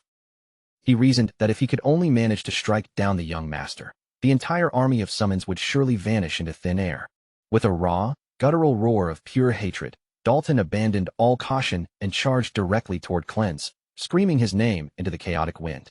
He declared with burning intensity that this macabre game of playing with corpses was over, and that everything would be settled once and for all by the mage's imminent death. He raised his sword high for a final, overhead executioner's strike, pouring every last ounce of his remaining strength and resolve into the lethal blow, yet Cleanse didn't even flinch. His eyes suddenly ignited with a brilliant, piercing purple light, his heightened magical sight predicting the exact trajectory of the incoming attack with crystalline, unerring clarity. To the ancient, experienced necromancer, the mercenary's deadly lunge was moving in agonizingly slow motion, a pathetic, misguided attempt from a mere child who clearly didn't yet understand that he was foolishly challenging a literal god of the afterlife. Violent purple energy crackled intensely within Cleanse's eyes, the sharp, flickering sparks illuminating the surrounding darkness as he tracked every single micro-movement of his opponent through his powerful mystical sight. The vast, ancient archives of his memory swung open, pulling forth a specific technique he had witnessed only once before. He recalled with absolute, photographic precision the exact trajectory and the distinct rhythm of the swordplay his brother had displayed in the arena just days ago. Dalton's eyes widened in paralyzing, bone-deep shock as he recognized that Cleanse was perfectly mirroring the stance. Drawing upon the long-hidden, sacred techniques of the Rhineland family, Cleanse moved with lethal grace. He unleashed a devastating meteor sword strike, his blade ignited, transforming into a searing streak of falling light that slammed directly into Dalton's defenses with earth-shattering force. The sound was jarring, a sickening, high-pitched metallic snap that echoed through the clearing. Dalton's sword was utterly shattered, sheared clean in half, and the jagged, broken steel spiraled through the air before embedding itself deep into the churned-up dirt. Cleanse loomed over his opponent, who lay trembling and exposed on the ground. The young mage's voice dropped to a low, glacial whisper, cutting through the silence as he informed Dalton that his true, agonizing punishment had only just begun. As the dust kicked up from their skirmish slowly settled, and the night air grew unervingly still, Cleanse looked down at the defeated noble. He conceded, with a cold edge to his tone, that Dalton had been right about one critical thing. If a summoner is killed, all of his creations instantly lose their life force and crumble into nothingness. Even the legendary Ashamon, in all his dark power, had never managed to find a way to overcome that fundamental, crippling flaw. However, as the former Archmage stood amidst the ruins of the fight, he began to reflect on a new, bitter irony that had defined his current existence. While his past self had relied exclusively on the volatile nature of demonic energy, it was the raw, physical martial prowess of the Rhineland bloodline that now fortified his previous weaknesses. The very blood of his ancient, hated enemy was now coursing through his own veins, and this strange fusion had forged him into something far more dangerous and formidable than he had ever been in his former life. Dalton, his body broken and his mind spiraling into confusion, stammered out a desperate question. He tried to force his limbs to obey him, but they remained unresponsive, heavy as lead, anchoring him firmly to the earth. Cleanse met the boy's frantic gaze with a look of absolute, chilling indifference and supreme contempt. He simply watched, unmoved, as the last flicker of life began to fade from Dalton's eyes. With one final, shuddering breath, Dalton collapsed, his body finally going still. Cleanse turned his attention toward the dark horizon and whispered a promise to the spirit of Burkle. He told the ghost to wait, for he fully intended to restore this ruined, fallen house back to its former glory with his own two hands. Suddenly, Dalton jolted awake with a start, but the forest was gone. He found himself plunged into a disorienting, suffocating void of absolute darkness, gasping for air in the emptiness. He tried to thrash and move his arms, but his wrists were locked firmly in place by the freezing, biting weight of thick, iron shackles. Panic surged through his chest like wildfire as the darkness cleared just enough to reveal his situation. He was strapped into a brutal torture chair, its frame studded with cruel iron spikes and heavy, rusted chains. A shadowy silhouette began to manifest from the void. A voice, dry, calm, and utterly detached, remarked that their guest had finally managed to wake up. It was Cleanse, though his presence here felt different, as if he were empowered by this space. He explained that they had been dragged into a pocket dimension, an afterlife of his own design, crafted by the lingering will of Ashamon, where souls go once their light is extinguished. Dalton's sanity fractured as the terrifying reality took hold. He was dead, imprisoned in a nightmare realm built by the Necromancer. Cleanse leaned forward, his presence looming large as his voice echoed with the heavy, ancient weight of centuries. He coldly reminded Dalton of his favorite hobby, the countless innocent dogs he had heartlessly starved, tortured, and slaughtered. He listed the atrocities the noble had committed for the sheer, twisted thrill of sport, all while hiding behind the veneer of highborn tradition.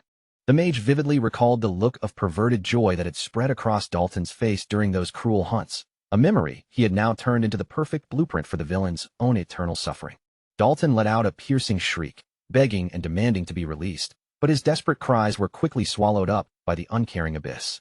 For a brief, agonizing moment, a glimmer of clarity broke through the villain's hysteria. He clearly remembered the sensation of Clen's blade piercing his heart in the physical world, yet here he sat, seemingly whole and untouched. Clen stepped forward to clarify the nature of this nightmare. Dalton was undeniably dead, and this state of being was simply a vessel for his karmic retribution. Whether the boy believed in the afterlife or the nature of his soul was entirely irrelevant now. The debt was finally due. The time had come for him to pay in full for every single drop of blood he had ever spilled. The ghosts of his past sins had arrived to collect on what he owed. Dalton's breathing turned into a ragged, pathetic sob as a phantom pack of hellhounds materialized from the shadows behind him. Clen's commanded his enemy to listen, really listen. He told him to pay attention to the haunting cacophony of barks and snarls, the echoes of all the lives he had snuffed out without a second thought. The ghost dogs lunged at his command, their spectral jaws snapping shut and sinking deep into the villain's soul, fueled by his own past malice. Dalton screamed in a despair so profound it felt as if his very essence was being torn to shreds by invisible teeth. The silver-haired boy stood over him, cold and utterly unyielding, instructing him to memorize every second of this agony, for this was the hell he had constructed with his own cruel hands. Dalton's desperate pleas for mercy fell on deaf ears. He was left to be ravaged by the very victims of his own gruesome bloodsport. Back in the physical world, Dalton's limp, lifeless body lay sprawled in the dirt, covered in deep, jagged wounds that perfectly mirrored the spiritual assault he was suffering in the beyond. Clen sheathed his blade with a serene expression, finally having purged the pathetic nuisance who had dared to stand against him. His skeletal legion gathered behind him, standing in silent, perfectly loyal rows. As he looked upon the hollow, glowing sockets of his undead servants, the young mage felt the prick of an ancient, lingering debt. He spoke to his creatures, telling them they had earned a reward for answering his call across the span of centuries, and promised to finally shatter the curse of their eternal servitude. A brilliant, pulsing emerald light washed over the clearing, and the skeletons began to dissolve, breaking down into shimmering, floating particles of mana. Clen watched in heavy, contemplative silence as they faded into the evening wind, reflecting deeply on the endless, cyclical nature of existence. Once again, the question nagged at him. Why had he been pulled back from the void to walk the earth? In his personal philosophy, true death was simply when the bones turned to dust and were scattered to the winds without a trace. Yet, here he stood, alive, in flesh and blood once more. His internal musings were abruptly cut short when a cloaked, hooded figure emerged from the tree line, expressing genuine surprise at seeing someone so young capable of wielding the forbidden art of necromancy. Clen's eyes narrowed, his posture tensing as he coldly questioned the stranger's identity and demanded to know how much of his work he had witnessed. The man offered a cryptic, mocking smile, dismissively stating that there was no need for them to exchange names. With a casual flick of his wrist, a sickly green aura flared in the stranger's palm, and he began to weave a spell of his own. He warned the boy that he wouldn't grasp the scope of his mission, even if he tried to explain it. Before Clen could even react, the dead mercenaries scattered across the ground began to twitch, their limbs jerking as they rose to their feet. Their eyes flickered open, glowing with a stagnant, unnatural green light, turning them into mindless, twitching marionettes under the stranger's absolute control. The hooded man gestured, hoisting the corpses into the air with his dark magic, noting that while Dalton had been a pathetic failure, his leftovers still possessed some utility. With one final, chilling laugh that hung in the air, the necromancer vanished into the gathering mist. He took the reanimated bodies with him, leaving Clen behind. Meanwhile, miles away at the mansion, the peaceful atmosphere had begun to sour, tainted by a new, creeping dread. Erin, the little maid, kept trying her best to draw the commander back into the conversation, gently coaxing him to hear just a few more stories about the young master's usual mischief and reckless little adventures. But the commander's expression remained frozen in place. His eyes stayed locked on the emergency scroll gripped tightly in his hand, and with every passing second, the unease in his chest grew heavier and darker. No matter how hard he tried to calm himself, he couldn't shake the terrible feeling that something had already gone horribly, irreversibly wrong. 3 full hours had passed since the signal first began to feel strange, and now every instinct in his body was roaring the same warning at him. This was not an accident. It smelled like a trap. He immediately turned to leave the estate and search for Clen himself, but before he could take another step, 2 stern castle guards moved into his path. Their grim faces made the air tighten in an instant, and the commander finally understood that the plot against the young heir reached far deeper than a simple hunting trip gone wrong. The guards stationed at the mansion blocked his way without the slightest change in expression. In a cold, formal tone, they warned him that if the commander abandoned his post at a time like this, it would create a very serious problem. The knight fell into a heavy silence. His gaze slowly sharpened, narrowing as he studied the mark displayed on their uniforms and recognized the crest of Cornwall. That family emblem, boldly stamped across their clothing, told him everything he needed to know. Dalton's family had been laying this web of betrayal from the very beginning, and they had clearly prepared for the worst outcome. The commander straightened his back and rose to his full imposing height, his presence suddenly pressing down on the guards as he gave them one final warning. If they dared to stand in his way again, he made it clear that he would no longer remain still and let them stop him. The killing intent rolling off him was so overwhelming that even the Cornwall guards, who had been so rigid moments before, faltered and hesitated. The knight then turned sharply toward Erin, the young maid, and ordered her to return to the manor at once, telling her to stay close to the priest who had come with them on the trip. But one of the guards, his face still grim, informed him that the priest had already left a long time ago. In that instant, Clen's earlier warnings flashed through the commander's mind, and feeling the urgency closing around him, he vaulted onto his horse without another word. With the emergency scroll clenched firmly between his teeth, he ripped it apart, his eyes hard with certainty. None of this was coincidence. Every piece had been arranged too cleanly. He drove his heels into his horse's sides and sent the animal thundering forward, racing toward the forest as fast as it could carry him, terrified of what might have already happened to his master. Far deeper inside the dark forest, the young protagonist stood alone, holding his ground against the mysterious necromancer and the legion of walking dead surrounding him. Cold beads of sweat slid down his pale face as he realized just how badly the previous battle had drained him. Almost all of his demonic energy had already been used up. This young body of his had finally reached its limit, and in his current state, he could no longer rely on his own necromancy to protect himself. Sensing that victory was now within reach, the hooded sorcerer gave the order without mercy, commanding his mindless zombies to rush the boy all at once. The undead horde surged forward with outstretched arms and twisted jaws, yet Clen's only raised a faint smirk, openly mocking the necromancer in front of him. He sneered at the man for believing that simply copying the arts of the past would ever be enough to defeat him. Then, without warning, the crest engraved on the magic scroll in Clen's hand burst open with a blinding celestial glow, flooding the darkness with radiant light. The zombies closing in on him shrieked and staggered backward. Their rotten bodies twisted in agony as the holy radiance burned through the gloom and seared into their flesh. Clen's laughed at the sight, his confidence returning as he taunted his enemy and declared that the necromancer was completely finished now. While the necromancer stared in confusion, the ground beneath them began to throb with golden divine power, waves of light surging upward and swallowing the surrounding shadows. From the very center of that brilliant radiance, the priest who had been traveling with the young heir stepped into view, his eyes blazing with fierce golden fire. His voice rang out like rolling thunder as he called upon the light to purify the abominations before him, and in moments, the zombies were burned down into nothing but drifting ash. He then calmly assured the young master that he could finally breathe easy, because from this point on, the church would take care of everything. The necromancer, stunned by the overwhelming holy power before him, demanded to know who this newcomer was and how he could wield such terrifying force. The priest met the necromancer's gaze without flinching, his expression filled with absolute resolve, and revealed himself as an exarch of the Holy Order. An exarch was no ordinary servant of the church. They were the church's supreme human weapons, 3 chosen warriors sworn to carry out the absolute will of the Pope himself. Only they could wield the sacred weapons left behind by Saint Galagund, and among the faithful, it was said that a single exarch possessed the fighting strength of an entire fortress. The necromancer began to tremble as the priest's holy aura expanded around him, physically crushing and tearing apart the darkness he had summoned.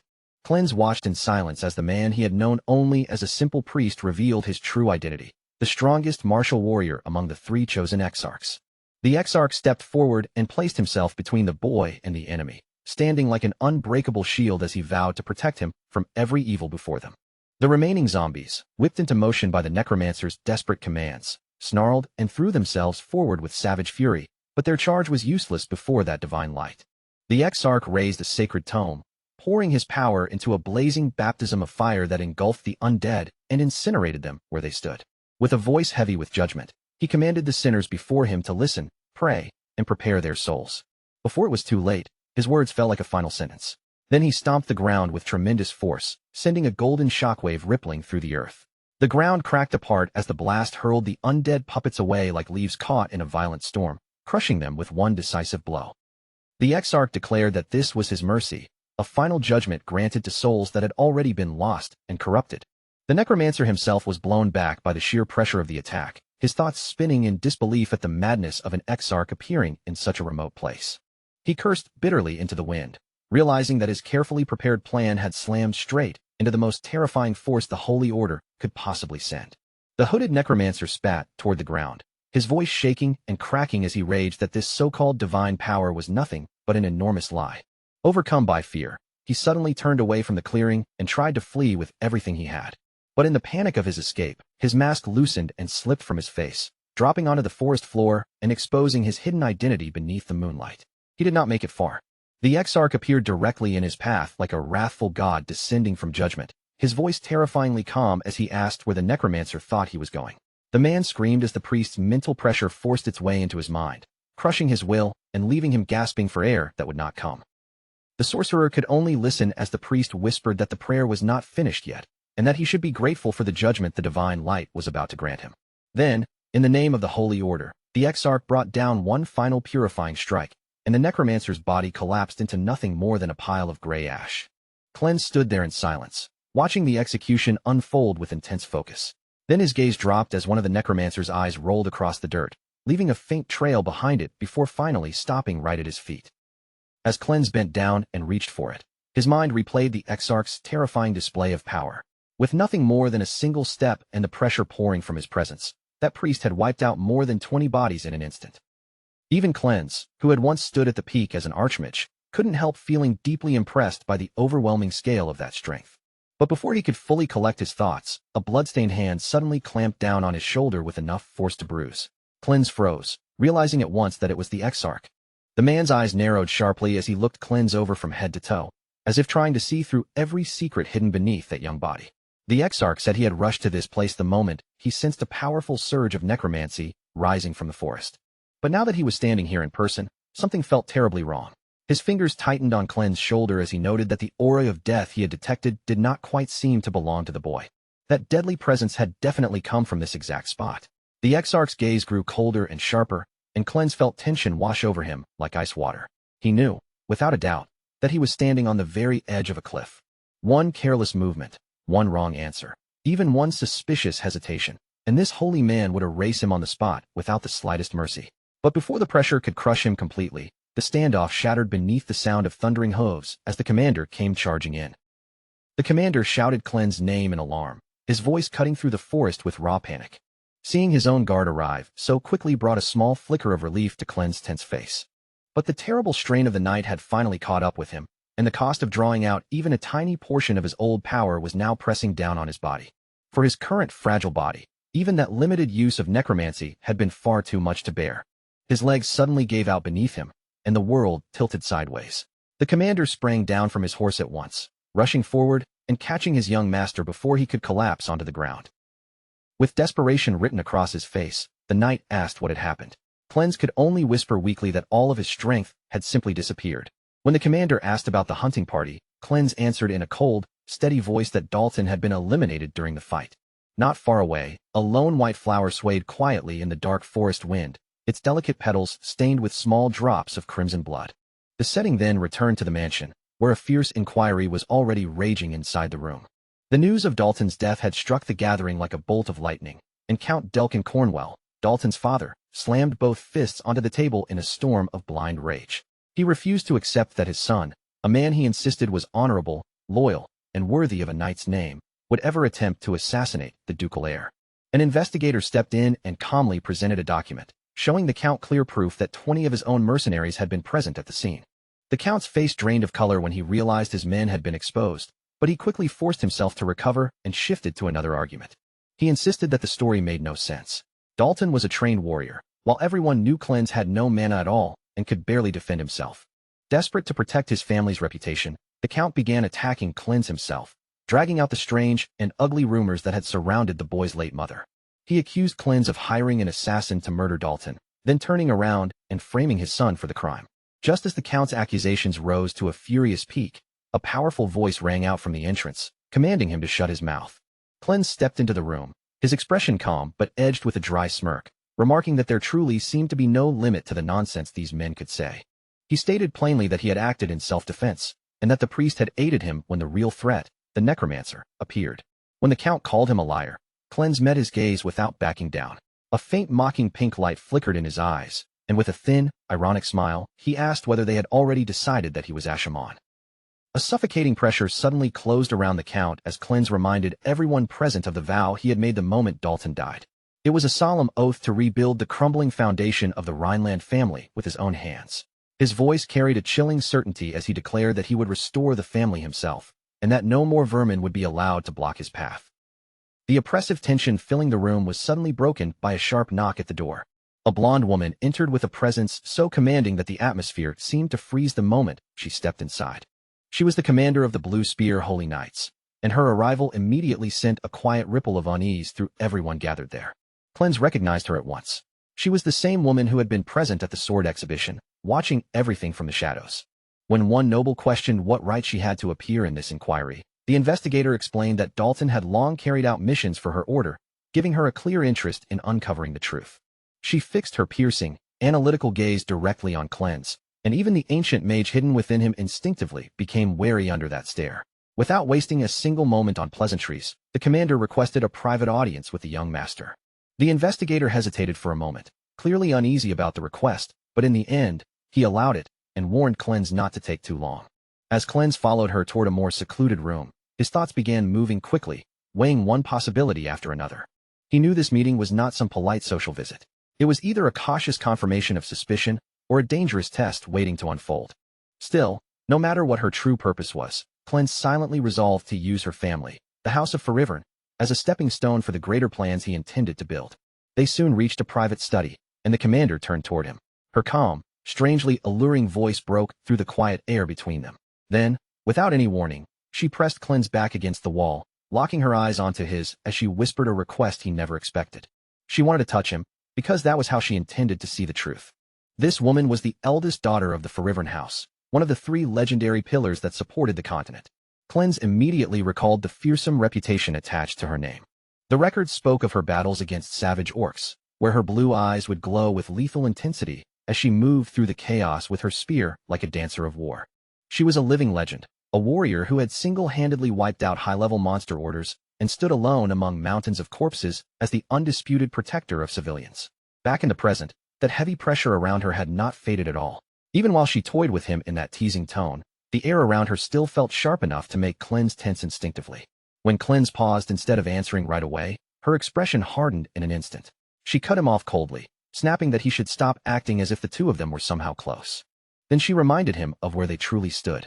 Yes, their families were connected in name, but she was the daughter of the first wife, while he came from another branch entirely. There was no real blood bond between them, and because of that, she had no reason to restrain her own curiosity for the sake of family affection.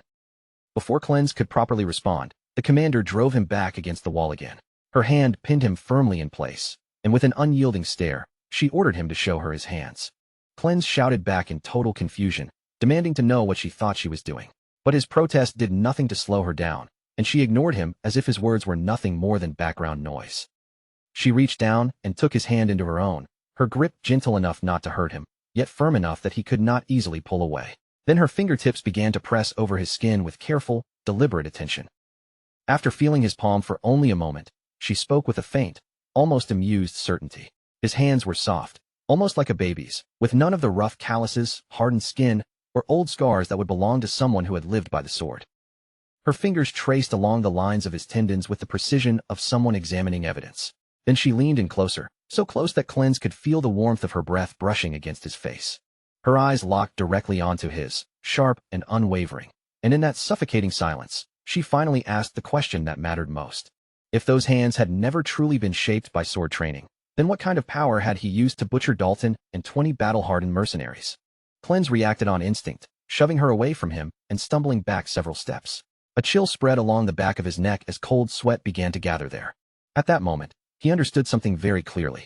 This woman was far more dangerous than the priests he had dealt with before. She was not trying to force a confession out of him.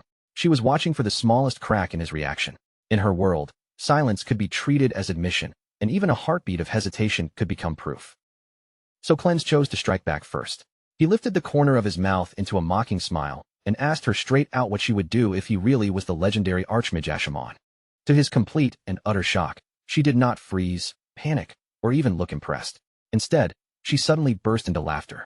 She looked him over from head to toe, her gaze openly dismissive, and told him that a tiny little pipsqueak like him could never be the terrifying demon king from the old legends.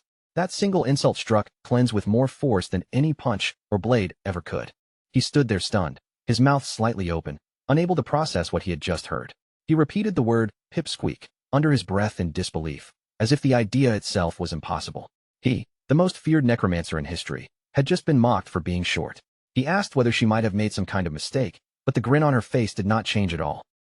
She confirmed it without the slightest hesitation, even offering to say it again if he had failed to hear her properly. Then, with that same merciless smile, she called him a pipsqueak once more, and Cleanse felt his temper flare from the sheer humiliation of it. Deep down, the worst part was that he knew her judgment about his height was not entirely wrong, but that did not make it hurt any less. His pride as the former Demon King took a direct hit, and before he could recover from the damage, the commander suddenly threw out an offer so bold and absurd that the entire situation became even stranger. She told him that if he could defeat a knight without relying on a sword or using his necromancy, then she would give him a kiss. Cleanse went completely silent. For a moment, his thoughts stalled, unable to keep up with the ridiculous confidence and audacity behind her proposal. With his body still suffering from internal injuries and the conversation growing more surreal by the second, he found it increasingly difficult to judge the situation with a clear head. He wondered whether this was some twisted political tactic, a trap, or perhaps the strangest form of bribery he had ever encountered. Meanwhile, she turned her gaze toward the horizon and casually noted that the hour was growing late, so she needed to return to the meeting. Then, almost as if leaving him with one final provocation, she added that the legendary Archmage would never have been as reckless or as daring as the boy standing in front of her. When they stepped back into the meeting hall, the atmosphere shifted at once. Every gaze in the room swung toward them, burning with curiosity over what had happened while they were gone. Cleanse silently admitted that he had allowed himself to become far too careless. He had underestimated just how deep and filthy the political swamp he had stepped into truly was. He understood that the nobles in that room would never honestly accept the idea that a powerless boy had merely defended himself against the Count's son. When the investigator pressed him for details about the private conversation, Cleanse gave no answer at all. Instead, he walked straight toward a sword resting against the wall, seized the hilt, and drove the blade down into the floor with a violent thud.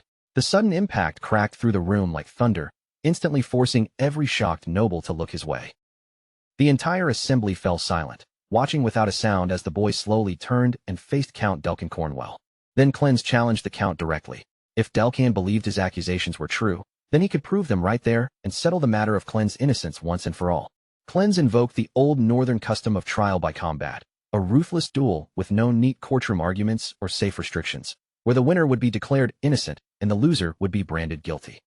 Count Delcan Cornwell stared at him in stunned disbelief, as if he were wondering whether the boy had finally gone completely insane. After all, trial by combat was a savage relic from an older age, a brutal tradition where almost anything could happen once the duel began. But the Count's shock did not last long. Very quickly, he recognized the opportunity hidden inside Cleanse's challenge. If he could drag this dispute out of the courtroom and into the arena, then he could bury every trace of his mercenaries along with the troublesome boy himself. So Count Delcan Cornwell accepted with a smile that looked more like a predator baring its teeth. He announced that he would appoint a champion to fight in his place, and swore that this duel would end with Cleanse's death. Cleanse did not flinch. He simply smiled back, calm and unbothered, and declared that he would be the one to bring the Count's bloodline to an end. With the duel now set for 4 days later, Cleanse knew this confrontation was only the opening move. He planned to use the Count as his first stepping stone, to show every bastard in the family exactly who he was. In his mind, he would tear that house down from its foundations and rebuild it in his own image. Elsewhere, inside a private wing of the mansion, Cleanse's older half-brother Delon exploded with fury the moment he heard what had happened. Delon shouted that the challenge was absolute madness, his voice shaking with anger and fear. He demanded to know whether Cleanse truly understood that he had just gambled with his own life. Cleanse, already worn down from being lectured again and again, answered with clear exhaustion. He told Delon that he knew perfectly well what he had done and was tired of hearing the same warning repeated. Delon then revealed that their father had already granted permission for the duel to proceed. Even so, he desperately tried to change the outcome, offering to step into the arena himself and act as Cleanse's champion. Cleanse rejected the offer immediately, without leaving even the smallest opening for negotiation. Dalan argued back, insisting that as the future ruler of the North, protecting his younger brother was not just a choice, but his responsibility. Then, in a rare moment where his anger cracked and something softer showed through, Dalan remembered the first time he had ever seen Cleanse as an infant. Back then, the baby had looked like a beautiful angel in his eyes. From that day on, Dalan had waited 7 long years for Cleanse to return from the monastery. With tears gathering in his eyes, Dalan grabbed hold of Cleanse and pleaded with him to reconsider. His voice carried pure desperation, because to him, this duel looked less like a challenge and more like a death sentence for his little brother. Their emotional confrontation was suddenly cut short when a guard hurried in, bringing news that clearly could not wait. Count Delkin Cornwell had already made his move and chosen the champion who would fight in the duel. Cleanse abruptly wrenched himself free from his brother's grasp, his posture stiffening. With a voice that cut through the air like a blade, cold, clipped, and razor-focused, he demanded to know exactly who he would be forced to cross swords with. The guard didn't hesitate, revealing the name that made the surrounding air feel heavy: Randall. He was an excommunicated knight, a man whose reputation was built entirely on a foundation of brutal, blood-soaked battlefields. The perspective shifts to a dimly lit, grimy tavern. The heavy wooden doors groan as they swing wide, exposing the man himself. Randall stands there, a towering mountain of muscle, his eyes burning with a look of raw, unadulterated savagery that makes the very atmosphere of the room feel dangerous. Randall's history was as dark as his personality. He had been stripped of his knighthood and cast out by the orders, deemed too volatile to control. It wasn't just battle prowess. It was his insatiable, violent urge to slaughter anyone and everyone within his reach that made him a pariah. He sat amidst a scene of absolute wreckage, surrounded by shattered tables and the slumped forms of those he'd laid low. He didn't use a cup. He guzzled a deep, blood-red liquor straight from a wooden bucket, his face contorted into a mask of pure, monstrous fury. He let out a low, guttural mutter, his voice dripping with malice. He mused that it had been far too long since he'd had the pleasure of hearing a young boy scream, his anticipation for the upcoming massacre vibrating in every heavy breath he took. Back at the manor, Cleanse stood motionless, absorbing every word about his opponent. As the description of Randall's cruelty settled in, the boy's eyes hardened, transforming into pools of intense, cold determination that signaled he wasn't going to back down. Just then, an associate stepped forward, carefully cradling a blade wrapped in thick, protective fabric. He extended the weapon toward Cleanse, his expression grave, as if the very air between them had grown somber. "Here is the blade you requested," the man said, his voice low and cautious. "I have forged it exactly to your specifications. But, please, you must be extremely careful. The moment this steel clashes against a sword imbued with mana, it will shatter into 1,000 pieces." Cleanse accepted the wrapped sword with steady hands, his movements deliberate.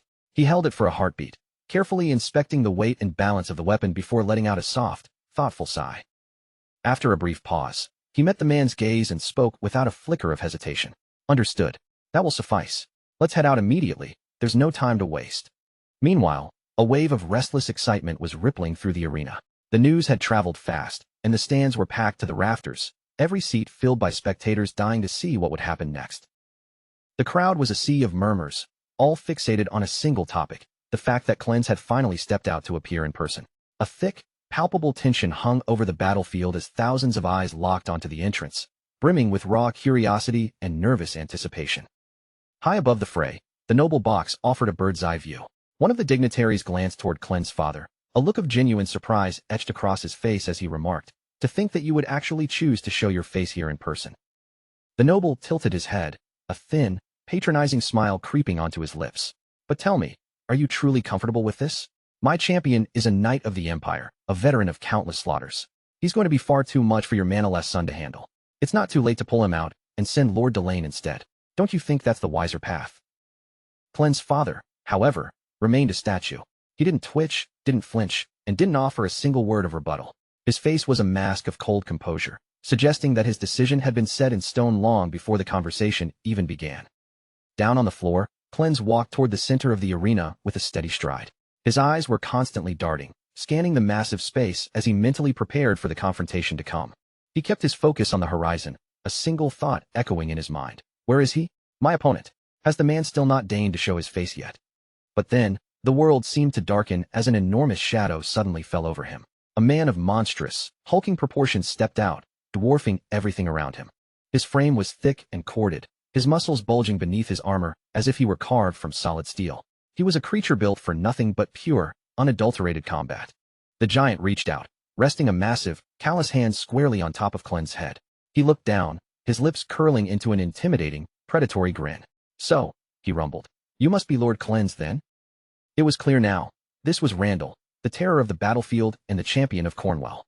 He stared down at Clen's, his cruel smile stretching wider as he let out a harsh, mocking laugh. "You're honestly a lot younger than the rumors led me to believe." Randall's eyes narrowed into dangerous slits as he leaned closer, his voice dropping to a gravelly whisper.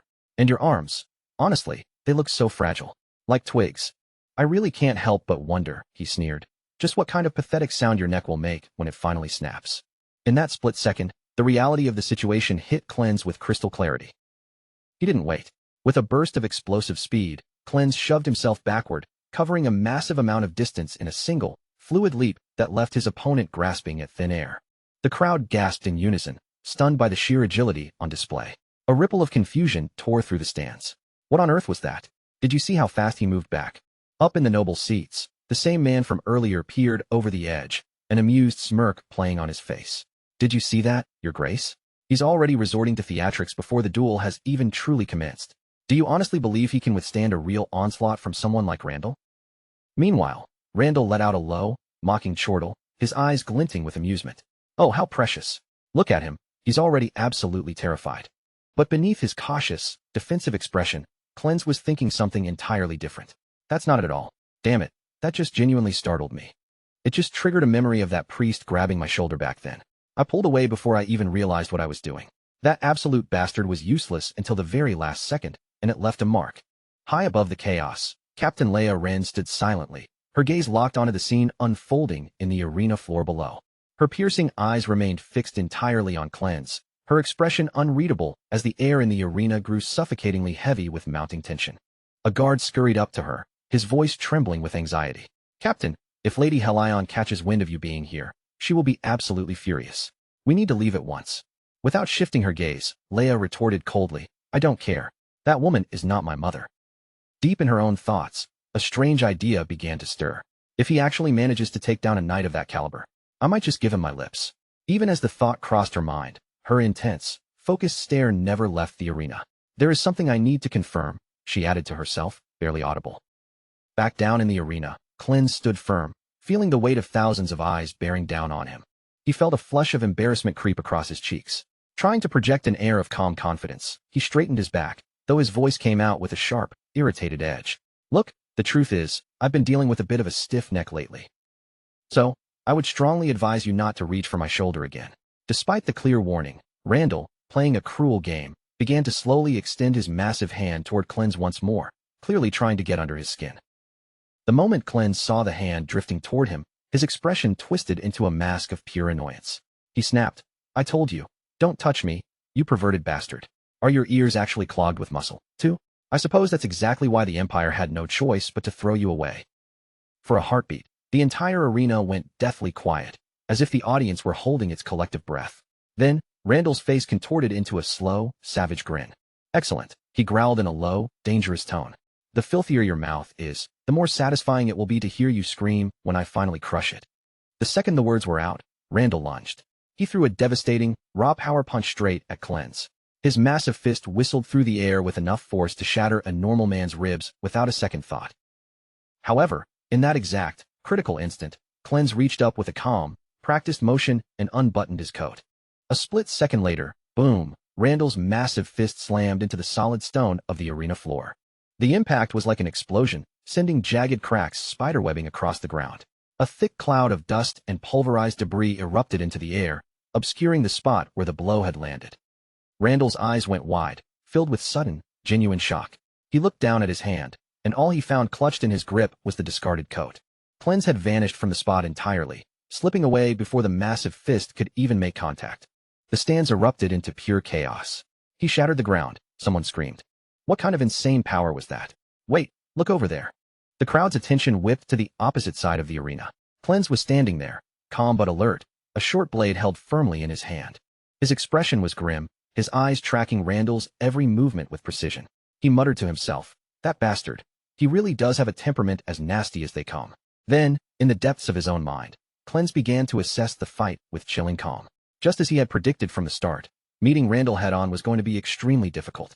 If that huge body landed even one clean hit on him, Cleanse knew he would be the one sent flying apart.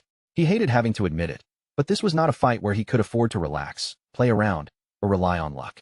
Meanwhile, outside the ring, the spectators kept whispering among themselves, their voices tight with nervous disbelief as they stared at the massive gap in raw power between the two fighters. One man muttered that Cleanse had dodged surprisingly well, but then immediately wondered how he was supposed to beat a monster like Randall. Nearby, another spectator swallowed hard, his face pale as he spoke in shock. Even if that attack only grazed him, it would be enough to shatter his bones. The unease in the audience continued to spread, and several people murmured under their breath that Cleanse was doing nothing more than walking straight toward his own death. Nearby, Cleanse's friend could not help calling out his name, and in that tense moment, the words Cleanse had spoken earlier returned to his mind. If he took Cleanse's place in the trial by combat, it would only give their enemies a legal excuse to kill the Rhineland heir. As those words echoed again and again, he quietly admitted to himself that Cleanse was right. The future of the family was at stake, so he could not simply act on emotion. But before that thought could even fully settle, the clash on the other side of the arena had already begun moving again. Randall suddenly launched himself forward with terrifying speed, his massive frame closing the distance in the blink of an eye. Cleanse reacted immediately, drawing his sword in a sharp motion and swinging into an attack before Randall could completely overwhelm him. But Randall stopped the blade as if it were nothing, catching it with his bare hand. The sight of that raw strength sent a visible shock through everyone watching from the stands. Then, in the very next instant, Randall struck back with brutal force, driving Cleanse backward and making him slide across the ground. But Randall had no intention of giving him even a single breath to recover or reset his stance. With overwhelming speed, he appeared directly in front of Cleanse once more, pressing forward with a relentless chain of attacks that left almost no room to escape. As he attacked, Randall sneered at him with open contempt, asking if Cleanse really thought he could win this fight by doing nothing but dodging. Cleanse poured every bit of strength he had into blocking the incoming blows. Each strike crashed down heavier than the last, forcing his arms to tremble and pushing his body farther and farther back. Randall continued mocking him without the slightest mercy. He taunted Cleanse, asking why he did not just use his necromancy, since he was supposedly the great Ashamon. But the moment Randall looked straight into Cleanse's eyes, he noticed something that made his confidence waver. Cleanse was smiling. It was not the smile of someone relaxed, nor the smile of someone enjoying the fight. It was a strained, dangerous expression, filled with irritation and rage being barely held back. Deep inside, Cleanse's thoughts darkened with anger. This was getting irritating. For one brief moment, he even wondered if he should simply use necromancy and slaughter them all. After sensing that overwhelming pressure, even Randall's instincts betrayed him, and he stepped back before he could stop himself. Sweat began to run down Randall's face. His body had reacted faster than his mind could understand what he had just felt. The arrogance Randall had carried through the fight began to crack at the edges. In the audience, confused voices quickly spread through the stands. Some people asked if Randall had just dodged, while others insisted it was impossible and that he must have been holding back on purpose. But Randall himself knew better than anyone that this was not the truth. Inside his own mind, he struggled to make sense of what had just happened, asking himself what that feeling had been. There had been nothing visible in front of him. Cleanse had not made any obvious move, and yet Randall had clearly felt a dense, terrifying aura of death rising from him. It was not something Randall could see with his eyes, but every instinct in his body screamed at him to stay away. That invisible pressure alone was enough to make fear crawl under his skin. Seeing Randall suddenly retreat like that, the man seated high above the arena clicked his tongue in irritation. He shouted down in anger, demanding to know what Randall was doing and why he was acting so strangely. At that moment, Cleanse stepped forward calmly and spoke in a voice clear enough for everyone in the arena to hear. He told them not to worry, because he would not use anything like necromancy. After all, he was a Rhineland. This was a place where a person proved himself through the sword alone. Cleanse paused for a brief moment, then continued with firm certainty, declaring once again that he would not use necromancy. The instant those words rang out, shock rippled through the entire arena like a wave. His father, his friend, and almost everyone seated among the spectators stared at him in complete disbelief. No one had expected Cleanse to say something like that, especially when so many people had been looking at him with suspicion because of his necromancy. But hearing those words directly from Cleanse began to change the air around him. The mood in the crowd slowly shifted, and bit by bit, the people who had doubted him began to cheer for him instead. Voices rose from the stands, saying that this was exactly what a trial by combat should be. Some shouted that they were with him, while others declared they would support him. The arena, which had been filled with doubt and mockery only moments earlier, was gradually taken over by excitement, all because Cleanse had made his declaration without wavering. Randall poured even more mana into his blade. The energy gathering around the sword grew sharper and heavier, pressing through the air as he prepared himself for another decisive attack. Staring straight at Cleanse, Randall muttered with confidence that the brat had no mana, and that was exactly why the Imperial swordsmanship style was feared throughout the Empire. The true power of Imperial swordsmanship came from never holding back the user's mana, not even for an instant. By forcing every sense to its limit, breath, muscles, blood flow, reflexes, and focus, a swordsman could release one explosive burst of power, fast enough to hunt down an opponent in a single decisive moment. Randall gathered all of his strength into one devastating strike and charged forward at incredible speed, his blade cutting through the air with crushing force. Every bit of Randall's focus narrowed onto one goal, ending the fight with that single attack. But at that exact moment, Cleanse moved calmly out of the way. As his eyes followed Randall's movements, he quietly said that he could see it. Randall's technique, his mana capacity, even the path his blade would take through the air, every detail had become clear to Cleanse, and his attacks now looked almost painfully obvious. To Cleanse, Randall was moving like nothing more than a damn fly. Those words struck Randall's pride directly and only made his anger burn even hotter.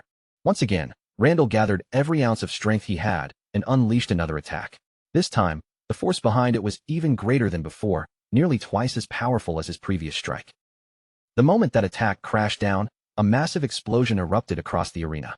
Dust and mist burst outward in every direction, swallowing the battlefield and turning the entire fighting ground into a cloud of chaos. The audience could barely see through the thick haze left behind by the impact, and many leaned forward, straining their eyes to make out what had happened. Randall's eyes widened in disbelief as realization struck him. Had Cleanse truly read every single trajectory of his sword in such a short amount of time? Then, suddenly, Cleanse appeared behind him.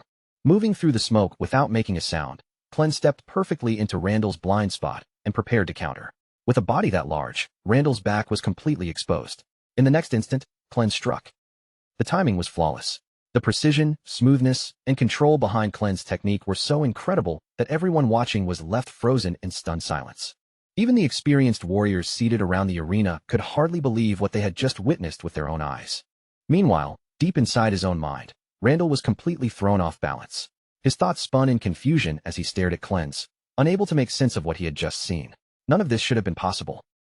This bastard had no mana at all. Randall knew that much for certain. So how in the world was he still moving like that, striking like that, and keeping up with him? A short distance away, one of the soldiers standing beside Leia Ren stiffened in disbelief. His eyes were wide as he looked from the battlefield back to his captain and blurted out, "Did you see that just now, Captain?" At that same moment, Leia Ren stood watching Cleanse duel with a faint blush coloring her cheeks. The way he moved, the calm confidence in his stance, and the overwhelming skill he showed in front of everyone had clearly shaken her more than she wanted to admit. Soon after, the scene shifted somewhere else entirely, into a room weighed down by a heavy, suffocating silence. In the center of that stillness, a calm voice finally spoke, but beneath that calm was a deep frustration that could not be hidden. Normally, I would have stepped in myself before anyone else even had time to react. Another man immediately tried to answer him. "Your Grace, that's..." But before he could finish, Cleanse's father cut him off in a low, controlled voice. "I know." His expression darkened as he held back the emotions pressing against his chest. "I should not move based on personal feelings. If I step forward now, the prestige of the Rhineland family will only sink even further." Then his gaze turned colder. "But the man standing against him is a knight from the Empire. Cleanse has absolutely no chance of winning." The words settled heavily in the room. The other man looked deeply troubled after hearing them, then asked with careful hesitation, "Then why did you allow the duel to happen?" For a moment, Cleanse's father said nothing. He simply stood there, as if years of regret were pressing down on his shoulders all at once. Only after a long silence did he finally speak. He stepped forward to defend the honor of his late mother. His voice carried a painful weight. "Even when he was falsely branded as Ashaman and locked away in the monastery, I could not save him." His fists slowly clenched at his sides. "So what right do I have to stop him now?" The air in the room grew even heavier after those words. His face tightened with bitterness as he continued, almost as if condemning himself. "In the end, I cannot protect anything. Not my child. Not my family." Hearing such painful words from him, the other man quickly stepped in, trying to offer even the smallest bit of reassurance. "You do not need to worry, Your Grace," the man said firmly, his tone steadier now. "The young master is not someone who walks into a battle he knows he cannot win." Right after that, the scene returned once again to the battlefield where the duel was still unfolding before everyone's eyes. The fight had not ended yet, but even Cleanse's father could no longer hide the shock showing in his eyes. What was happening in front of him was far beyond what he had expected. And as the battle continued, the true history and nature of the Rhineland family's swordsmanship began to reveal itself. The Rhineland family was known throughout the land as the Northern Swordsmanship family. In order to survive the merciless frozen territory of the North, they had created a sword style that reduced mana consumption to the absolute limit. Every step, every swing, and every shift of the body was refined for efficiency, allowing them to conserve strength and mana while enduring long, brutal battles across those icy fields. Imperial swordsmanship, however, was something entirely different. It was not built for endurance or restraint. Imperial swordsmanship was predation itself. It was a sword style created for domination, a way of fighting that focused on crushing the enemy through sheer overwhelming force. By releasing a massive amount of mana all at once, an Imperial Knight would drown the opponent in pressure and destroy them before they had a chance to properly respond. But Rhineland swordsmanship followed the complete opposite path. Its strength did not come from reckless power or explosive force. It relied on patience, precision, and the ability to wait for the perfect opening. With the smallest amount of mana possible, it aimed for the one moment where a single strike could decide everything. That was the true essence of the Rhineland family's techniques. It was the ultimate form of swordsmanship that drew out maximum efficiency while using only the bare minimum amount of mana. As that realization slowly spread across the battlefield, Clens stood facing Randall directly. His posture remained calm, and his voice carried no hesitation when he spoke. This is how someone like me, without mana, can still use my family's techniques. Clens' eyes stayed steady, even as Randall's pressure continued pressing toward him. It may not have much power behind it, but it is still more than enough to beat down a guy like you. The instant those words reached Randall, his face warped with fury. Thick veins bulged across his face as he glared at Clens, his anger burning so fiercely that it looked like he might explode at any moment. You little rat. At the same time, an enormous amount of power suddenly began gathering through Randall's entire body. Mana erupted around him in violent waves, growing heavier and denser with every passing second. It was obvious to everyone watching that Randall was preparing to release every last bit of mana he possessed in one devastating attack. From above, the man observing the duel noticed the change immediately. His eyes sharpened as he focused on Randall's surging mana. His gaze widened slightly as the thought flashed through his mind. There it is. Randall's secret technique was finally appearing, a mana burst capable of sealing an opponent's movements in an instant. The pressure across the battlefield kept rising without pause, and the air itself seemed to grow heavier as Randall's power climbed higher and higher. Then Randall roared furiously, his voice ripping through the battlefield. Don't make me laugh, you bastard. I'm the one who will win. In the very next instant, Randall shot forward with terrifying speed. He closed the distance between himself and Clens almost instantly, then brought his attack crashing down with monstrous force, strong enough to crush his opponent in a single blow. But at the absolute last second, Clens reacted without the slightest hint of panic. His sword moved at the perfect moment, meeting Randall's attack head-on and stopping the blow directly in front of him. But everyone watching still remembered one crucial warning about that sword, something that had been said at the very beginning of the duel. The moment it clashed against a mana-infused sword, it would shatter. And exactly as predicted, the instant Clens blocked Randall's mana-filled strike, cracks raced across the blade. A heartbeat later, the sword completely broke apart, sending sharp fragments scattering through the air. When Randall saw the blade shatter, a victorious smirk immediately spread across his face. Serves you right. With this, your sword is. But before Randall could even finish mocking him, Clens suddenly smiled. Yeah, Clens said calmly, his expression completely unfazed. Now it is finally complete. The weapon made to hunt you. For a brief moment, Randall froze, unable to understand what Clens meant by those words. Then it happened.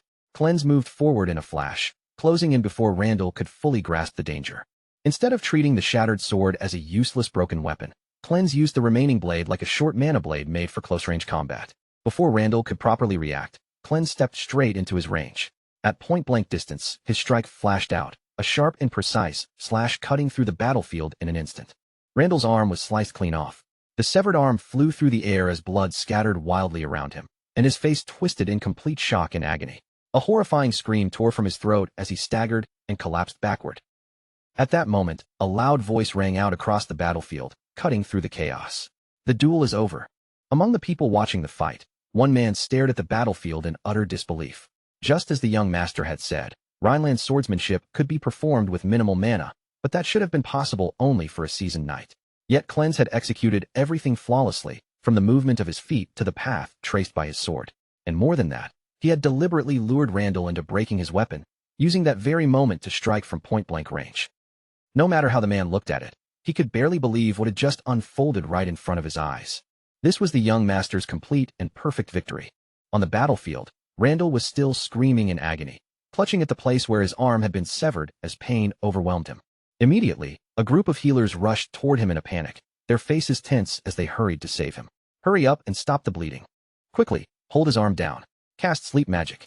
The entire area fell into chaos at once, with healers rushing around Randall in a panic as they desperately tried to stop his body from worsening any further.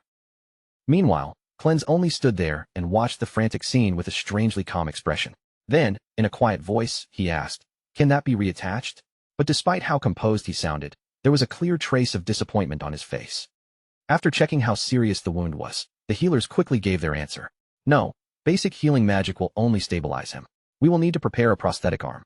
Hearing that, Cleanse simply blinked and replied in a flat tone, "Oh, really? Is that all?" At the same time, deep inside his mind, Cleanse quietly thought to himself that even after 200 years, healing magic had barely advanced at all. Just then, from the other side of the battlefield, his father called out to him with a grave expression on his face. "You feel nothing after watching a limb get severed?" The moment those words reached Cleanse, his expression shifted ever so slightly, as if he had suddenly realized something important. Right. He was not Ashimon right now. Cleanse reminded himself of that silently, forcing his thoughts to return to the identity he was supposed to be wearing in front of everyone. After that, Cleanse quietly turned and began walking away, acting as though the duel had already ended and there was nothing more worth seeing. As he moved forward with calm steps, he wondered to himself whether he should pretend to be frightened now. At that very moment, the true mastermind behind the entire incident finally stepped forward. His face was twisted with disbelief and rage as he shouted, "This makes no sense. Randall losing? Do you even know how much money I spent to hire that night?" Before he could continue venting his anger, Cleanse's father suddenly spoke from behind him in a cold, commanding voice. "Count Delkin Cornwell." The man immediately turned toward him. Cleanse's father stared at him sharply and continued, "As agreed, admit your wrongdoing and fulfill the victor's demands." Count Delkin Cornwell's face contorted with frustration and desperation. His voice trembled as he tried to defend himself. "I have lost my son and my exclusive knight. How can I possibly?" But before he could even finish speaking, something horrifying happened. In that instant, it looked as if his head had been cleanly sliced from his body. For a split second, everyone around him froze in stunned silence. Then the focus fell on Cleanse's cold, emotionless eyes. He stared directly at the man as if looking straight through him and spoke his name in a chilling tone. Delkin Cornwell. The next moment revealed the truth. Delkin Cornwell was still alive, and his head had never truly been cut off. Even so, his whole body shook violently as his hands flew to his neck again and again, frantically checking whether it was still attached. What he had experienced was only an illusion, born from the terrifying pressure of Cleanse's power. But to Delkin, that illusion had felt completely real. Panic exploded inside his mind. What was that?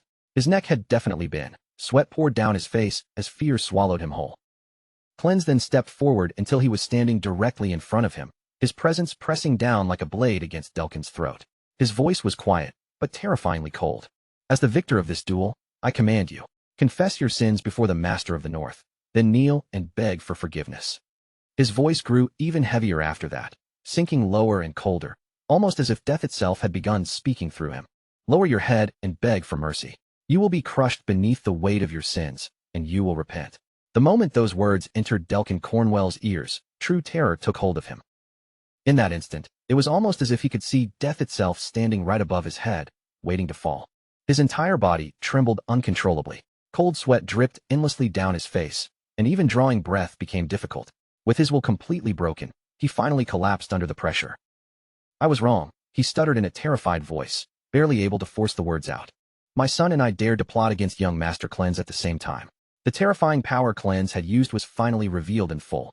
It was originally a voice meant to summon and command the souls of the dead man's voice.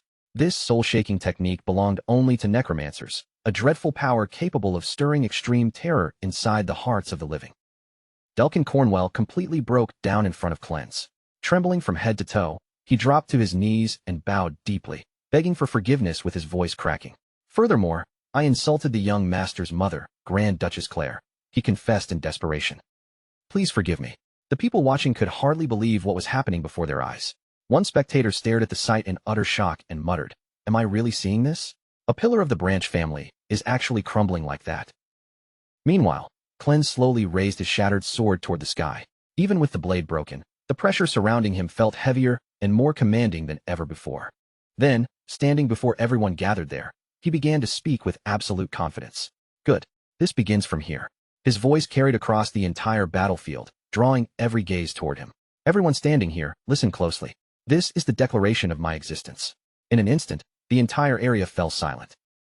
To set this family right, I am the challenger of this trial by combat, and I am its rightful victor. His eyes did not waver for even a moment as he continued his declaration.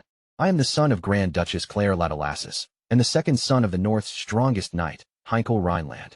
Then, with pride in his voice, he declared his name before every person present. I am Cleanse Rhineland. After that powerful declaration echoed through the battlefield, the scene shifted to a completely different place. The atmosphere there was much calmer, yet far heavier, carrying a quiet solemnity that almost felt sacred. A man entered a silent hall, and nearby, a priest continued praying softly. We shall go where your light does not reach. Even if the path ahead is perilous, even if pain waits for us there, please watch over our intent, O God of light. Just then, the man who had entered stepped forward, his expression tense as he called out to the praying priest. Cardinal Murak. The priest slowly turned his head toward him and answered calmly. Yes, Garrison. Your voice sounds grim. What is the matter?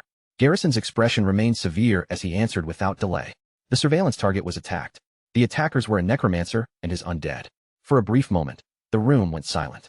Then Garrison added in a firmer voice, I need to verify this. I need to verify it personally. However, Cardinal Murak showed no sign of concern at all. Instead, he replied with unsettling calm, as if the matter had never been worth worrying about. There is no need to be concerned. Everything happened according to plan. He was dispatched in cooperation with the Empire. Garrison's eyes narrowed slightly at those words. Cardinal Murak continued speaking as though he were explaining something perfectly reasonable. A necromancer is an existence that naturally inspires fear. Those frightened by such a sight will inevitably seek out God. Countless people will gather beneath our holy order. Then his voice turned colder, and the warmth of prayer vanished completely from the room. Understand this, Garrison. If we can revive the holy order and spread God's will through only a handful of sacrifices, but before Cardinal Murak could finish, Garrison suddenly moved. In a single instant, Garrison seized Cardinal Murak by the throat with overwhelming force, cutting off his words completely. His eyes burned with fury as he spoke through clenched teeth. A servant of the Holy Temple has lowered himself to petty political games and made deals with heretics. The next moment, with nothing but raw strength, Garrison crushed the Cardinal's head completely. Blood burst across the hall as the Cardinal's lifeless body collapsed onto the ground, leaving the once quiet sacred space stained in red. Right after that, another voice suddenly echoed through the blood-soaked hall. Do you feel any better? A man slowly stepped forward through the crimson-stained scene, looking directly at Garrison as he spoke in a calm, yet mocking tone. You have not changed, Garrison Veerman. To think you have killed more clergymen than the necromancers themselves. A faint smile appeared on his face as he continued speaking. The people of the Holy Order really ought to know what you are hiding inside that stomach of yours. The man standing there was none other than the Archbishop of the Holy Order, Palaminel. Garrison glared at him coldly after hearing those words, his killing intent still lingering in the air. Was this your doing, Palaminel? Palamin answered without the slightest hesitation. Of course not. I merely authorized it. Then the mocking look on his face faded, and his expression became far more serious. And besides, he added in that same calm voice, I came here with a piece of information about the person you've been watching. The instant those words reached Garrison's ears, his eyes turned sharp, and without the slightest hesitation, he launched himself forward to attack Palamin as well. Garrison's fist tore through the air with terrifying force, the kind of strike that would have crushed an ordinary man on the spot. But Palamin was nothing like an ordinary opponent. His movement was far faster than anything normal eyes could easily follow. Before Garrison could even fully register what had happened, Palamin had already vanished from the space directly in front of him. In the next blink, he appeared somewhere else entirely, slipping past the blow as if it had never threatened him at all. Then, with the same composed expression, Palamin continued speaking like the attack had been nothing more than a passing breeze. When necromancy is used, it always leaves traces behind. As he spoke, Palamin lifted a strange object shaped like a cross, letting Garrison see it clearly. This cross, he explained, contains those traces. It came from the necromancer you killed. Garrison's face stiffened, and his attention locked completely onto Palamin's words. Palamin went on, saying that one of the traces belonged to soul-returning arts, a form of necromancy that raises corpses, and something the Empire had already begun researching. Then his voice sank a little lower, carrying a heavier meaning. But the other trace is different. That one is closer to necromancy's original form, the kind that controls souls themselves instead of merely moving dead bodies. The moment Garrison heard that, His reaction was immediate. His gaze sharpened as he repeated the words back in disbelief. The original form of necromancy? Palamon met his stare without wavering and answered simply, yes. Palamon remained calm, but the air between them suddenly grew much heavier. That means, he said, there were 2 necromancers present at the scene that day. Then Palamon fixed his eyes directly on Garrison, his expression turning grave. He spoke slowly now, spacing out each word as if he wanted Garrison to feel the weight of every syllable. Listen carefully, Garrison. The person you've been keeping under surveillance. The second son of the Rhineland family. After a brief, heavy silence, Palamon finally said the name aloud. Cleanse Rhineland is a necromancer. After that, the view shifted beneath a curtain of light rain falling from the gray sky. Far below, deep inside a dark cave, a faint glow flickered in the distance, barely pushing back the thick shadows around it. Inside that cave, someone was mining all alone, with no one else anywhere nearby. The sharp sound of metal striking stone rang again and again through the narrow tunnel, echoing off the damp walls. After a while, the miner finally stopped moving, straightened his back, and slowly stood up to catch his breath. But the very moment he turned around, something horrifying appeared behind him. A devilish hand, twisted and inhuman, reached out from the darkness as if it had been waiting there the entire time. Before the miner could even understand what was creeping up behind him, the creature moved first. It lunged from his blind spot and attacked him instantly, giving him no time to scream or defend himself. The scene then moved to Little Maid, who was staring at something in front of her with a deeply troubled look on her face. Her shoulders seemed to droop from embarrassment as she muttered, "This is a disaster." Somehow, she had ended up making a doll that looked exactly like the young master's face. And the worst part was, it really did resemble him perfectly.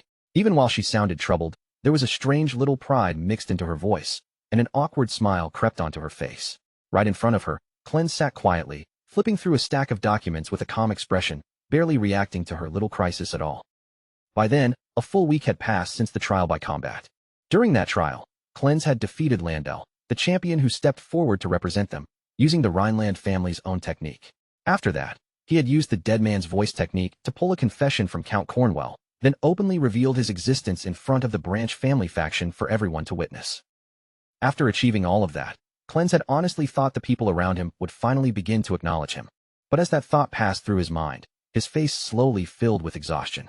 The real problem, he realized, was that this 15-year-old body simply did not have enough stamina to keep up with everything he needed to do. Cleanse glanced over at Little Maid with an irritated look and said that if she was done playing around, she should hurry back to her room and sleep. The moment she heard that, Little Maid puffed up her cheeks in protest and complained that he was being mean again, saying he always got to play by himself.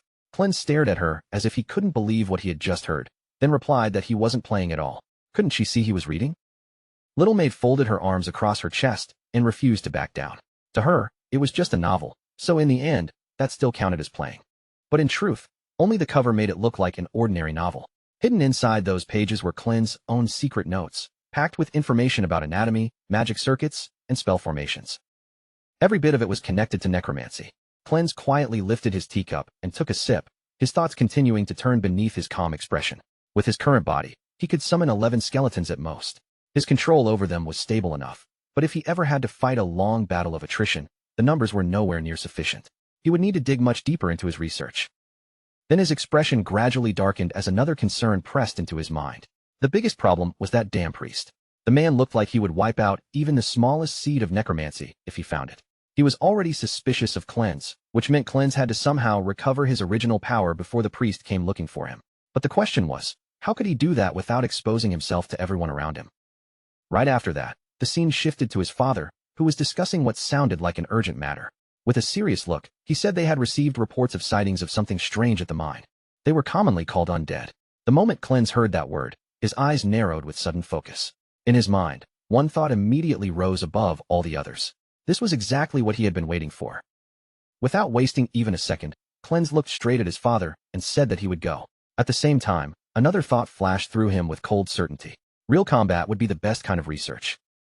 His father seemed taken aback by how quickly Cleanse made the decision. Concern showed on his face as he asked whether Cleanse would truly be all right, since there had already been reports of casualties. Cleanse answered calmly that there would be no problem. But inwardly, his mind was already working through the situation. After the trial by combat, even Heinkel had acknowledged him. And if these were undead, they might be connected to the creature that had attacked him before. To Cleanse, this was not just a mission. It was an opportunity. The scene then moved to the mission site itself, where a knight stood respectfully at Clen's side. With a formal tone, he explained that the Duke had ordered him to accompany the young master for his safety. When Clen's heard that, he silently thought that he should have expected as much. Meanwhile, the knight in front of him looked surprisingly relaxed for someone on a dangerous mission. He even smiled cheerfully and commented that the night sky looked amazing while they were out in the field. A moment later, the knight held out a freshly prepared dish toward Clen's and told him to eat it while it was still hot. Clen's glanced at it and immediately answered in a flat, calm voice, "No thanks." But the knight still did not seem ready to give up. With an awkward look, he tried again and said that as Clen's escort, he should at least do some work too. Clen's gaze shifted toward the fire, where a completely burnt lump sat nearby like a piece of blackened charcoal. Then he replied coldly, asking if Dunkel could not see that scorched disaster right there. According to Clen's, Dunkel helping by staying completely still was already more than enough. During this mission, Clen's learned one unexpected fact. Dunkel, despite supposedly being a knight commander, was absolutely hopeless when it came to practical skills like cooking or hunting. Hearing that blunt judgment, Dunkel could only smile in embarrassment, lower his head a little, and admit that he had no face to show. He truly did not know what to say. Clen's let out a small, tired sigh and told him to forget about it. He should just eat for now, and Clen's would grill more food in a bit. At the same time, another thought drifted through Clen's mind.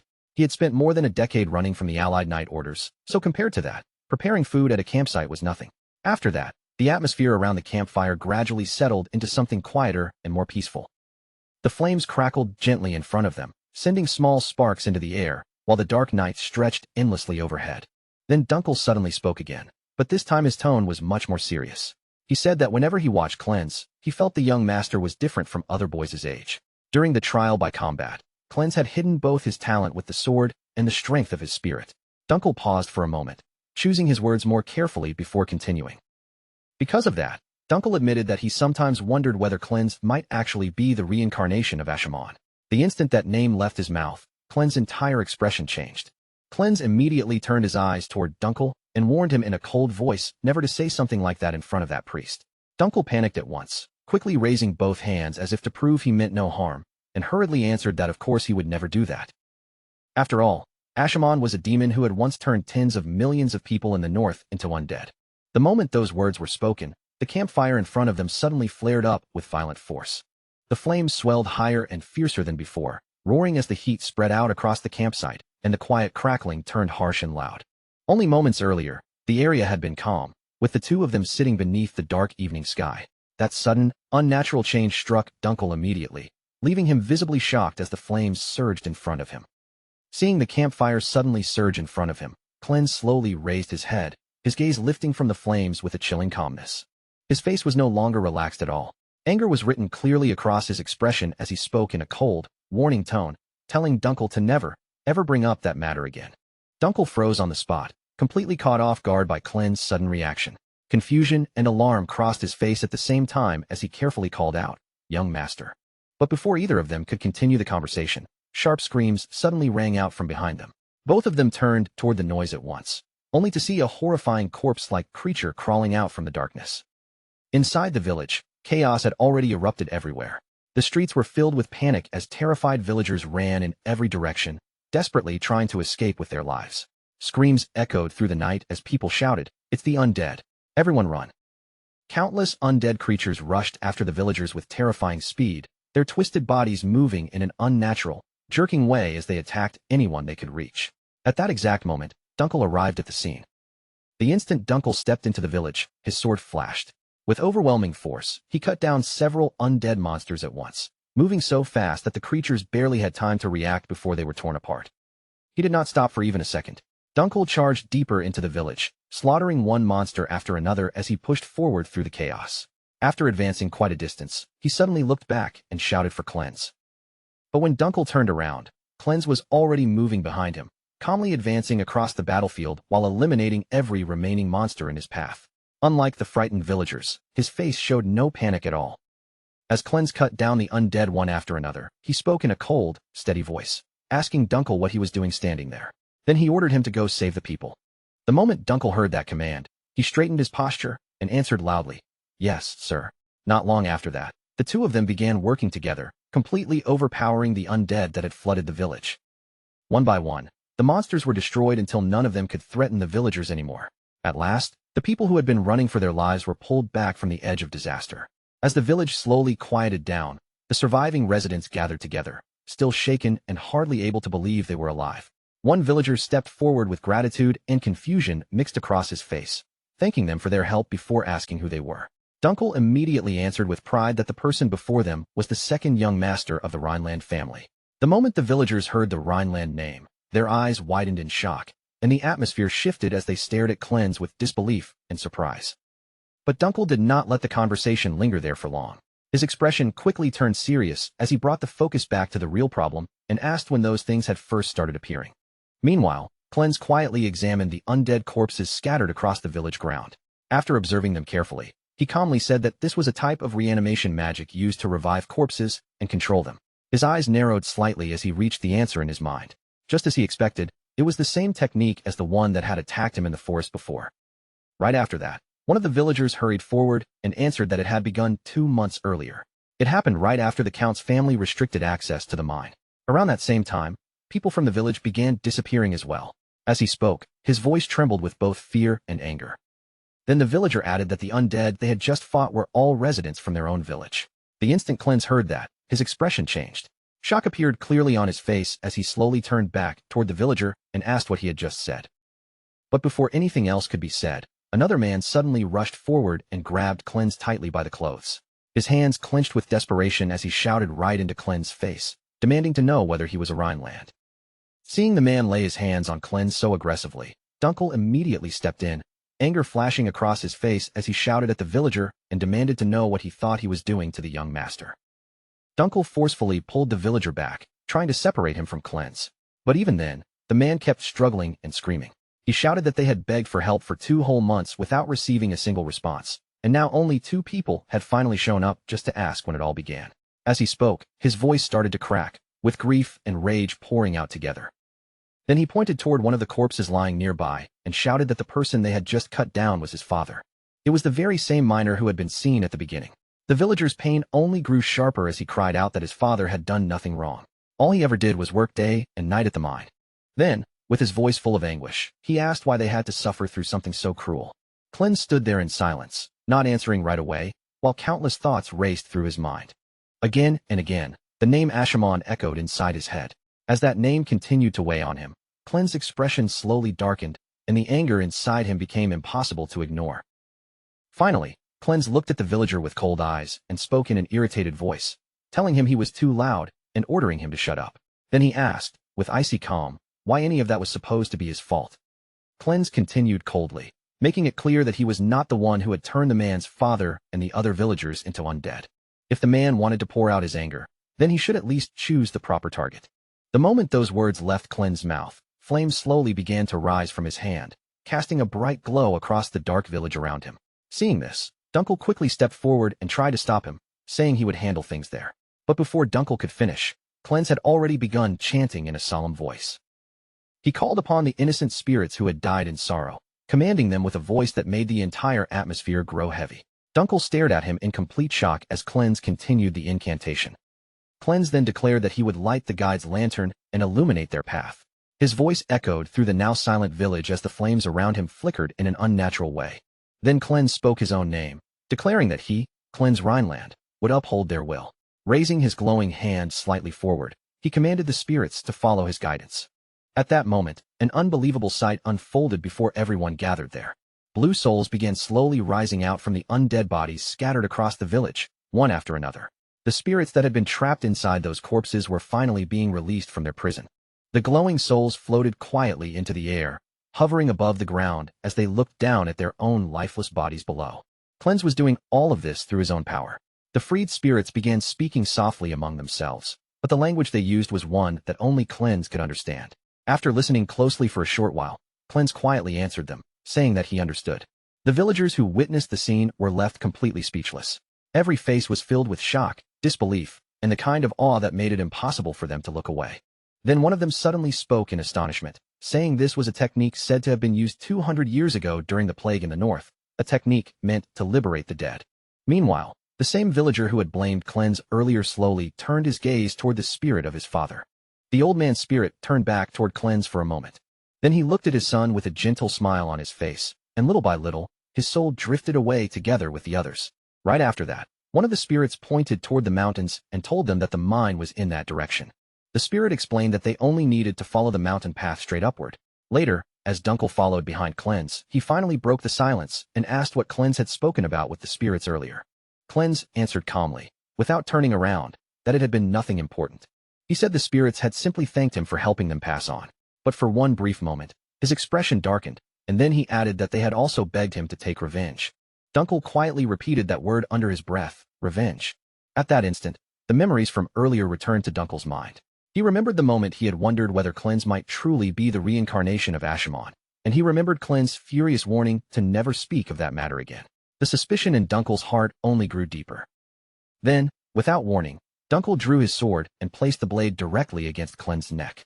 His voice turned cold as he asked one clear question: who exactly was Cleanse? After that, the story shifted into the past. Inside the grand estate, anxious voices filled the halls as people whispered among themselves in fear and disbelief, asking whether this boy was truly Lord Cleanse Rhineland. After 7 long years shut away inside the monastery, the young master finally returned to the family estate. The cursed child who had once called himself Ashimon had come back home at last. But what truly unsettled everyone was not simply the fact that he had returned. What disturbed them most was the look in his eyes. His pitch-black gaze was hollow, so empty that it almost seemed to reflect nothing at all. Those eyes felt far too cold and lifeless to belong to a child so young. Anyone who met his stare felt a strange chill crawl down their back, as if something invisible had brushed against them. And perhaps everything really did begin on that day. The first dead cat was found in the estate's kitchen, lying still where the servants passed through every day. Not long after that, a second body was discovered in the backyard garden. Then, as if the nightmare refused to end, another one appeared the very next day. One by one, more bodies began turning up across the estate, until at last the number of dead cats had reached 7. The cats had been found in different corners of the estate, and fear spread quickly among servants and nobles alike. Whispers followed in every hallway. Some claimed he had used necromancy the very moment he was born. Others said his mother's bloodline had always been connected to dark magic. Didn't he call himself Ashimon? Then the rumors must have been true from the start. It had to be a cursed bloodline. Before long, nearly everyone inside the estate had begun suspecting the same person. But even as the tension grew and those terrifying rumors wrapped tighter around him, the young master himself showed no reaction at all. Ever since Cleanse returned to the estate, he had only sat quietly by the window, staring outside in silence, as if all the whispers and fearful glances around him meant absolutely nothing. Nearby, one of the knights lowered his voice and spoke carefully. Everyone keeps saying the young master might be Ashimon, but he is still only a child. He is far too young. These strange incidents may have nothing to do with him at all. Then, deep in the night, while the entire estate lay asleep beneath the darkness of midnight, Dunkel suddenly noticed a small figure walking alone through the hallway. Young master? Where could he possibly be going at this hour? But Cleanse did not stop, and he did not even turn his head. Without offering a single word, he simply continued forward, his small silhouette disappearing deeper and deeper into the darkness. A faint uneasiness settled over Dunkel. Keeping his footsteps quiet and his distance measured, he followed behind Cleanse without letting the young master notice him. After following him for some time, Cleanse finally stopped at a place that made Dunkel freeze in place, his eyes widening with surprise. The cemetery? Why would the young master come to a place like this in the middle of the night? Only a thin wash of moonlight slipped between the rows of old tombstones, leaving most of the cemetery swallowed in shadow. Dunkel narrowed his eyes, struggling to see past the graves. I can barely make anything out because of these tombstones. Should I move closer and check? Step by careful step, Dunkel slipped forward between the gravestones, keeping his body low and his movements quiet, until he finally found an angle where he could clearly see the young master. And the instant Dunkel saw what was laid out before him, his eyes opened wide in disbelief. What in the world is this? There, surrounded by the bodies of the dead cats, stood young Master Cleanse. He seemed to be preparing something in silence beside those small, lifeless creatures. When Dunkel's voice broke through the stillness, Cleanse slowly turned around and looked back at him with the same dark, emotionless eyes.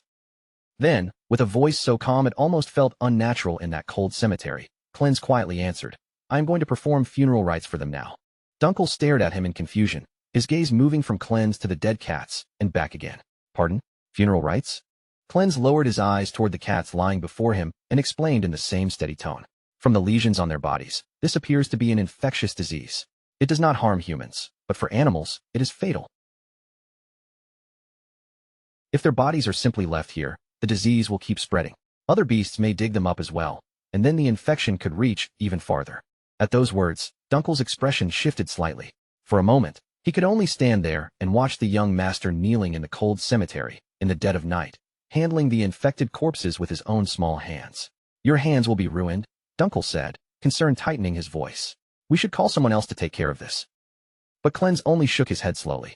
Someone has to do it either way. His voice stayed calm and flat, almost without emotion, yet somehow those words carried a strange sincerity. A task that someone had to take on. And with those quiet words lingering in the cold night air, that memory from the past slowly reached its end. The moment returned to the present. The air between them had grown unbearably tense. Dunkel stood directly in front of Cleanse, his sword pressed against the young master's neck. His sharp eyes carried suspicion, hesitation, and confusion all at once as he demanded the truth. Tell me then, who exactly are you? Even after hearing that question, young Master Cleanse remained perfectly calm. He did not rush to answer. Instead, he looked quietly at Dunkel and spoke in a composed voice. Let me ask you something first. Do you remember the very first saying of Berkel Rhineland? Dunkel answered without the slightest hesitation, as though those words had been carved deep into his heart long ago. It is one's actions, not their roots, that define a being. Cleanse gave a faint nod. Yes, that is right. Then he continued, his voice slow and steady. The reason you, a poor peasant, were able to rise up and become captain of the knights, and the reason I, the son of a foreign mother, am still alive today, is because of those very words. The silence between them grew even heavier. Since I left the monastery, you are the one who has spent the most time by my side, Dunkel. Cleanse looked straight into his eyes as he spoke, without avoiding the blade at his throat. So you decide. If you truly believe that I am Ashimon, then cut me down. The moment those words fell from his lips, the tension in the air became so thick it felt suffocating. Dunkel's sword stayed frozen in place for several long seconds.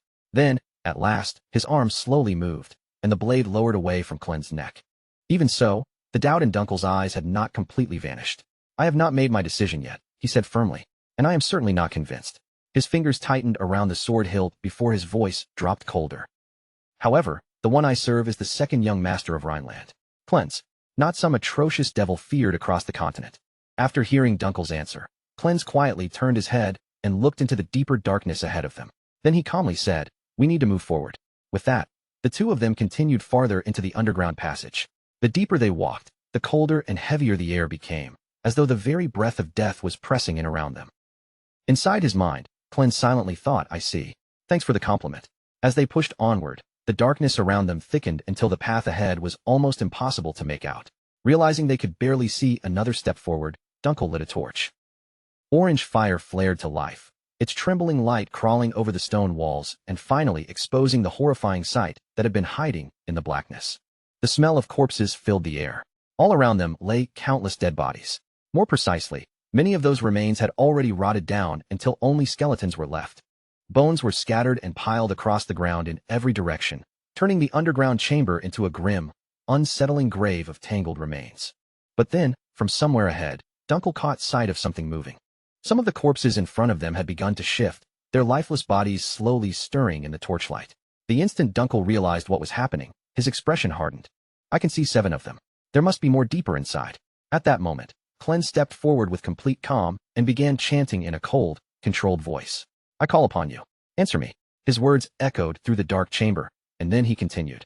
I grant you flesh to crush your enemies. The instant those words rang out, the skeletons scattered across the ground began to react.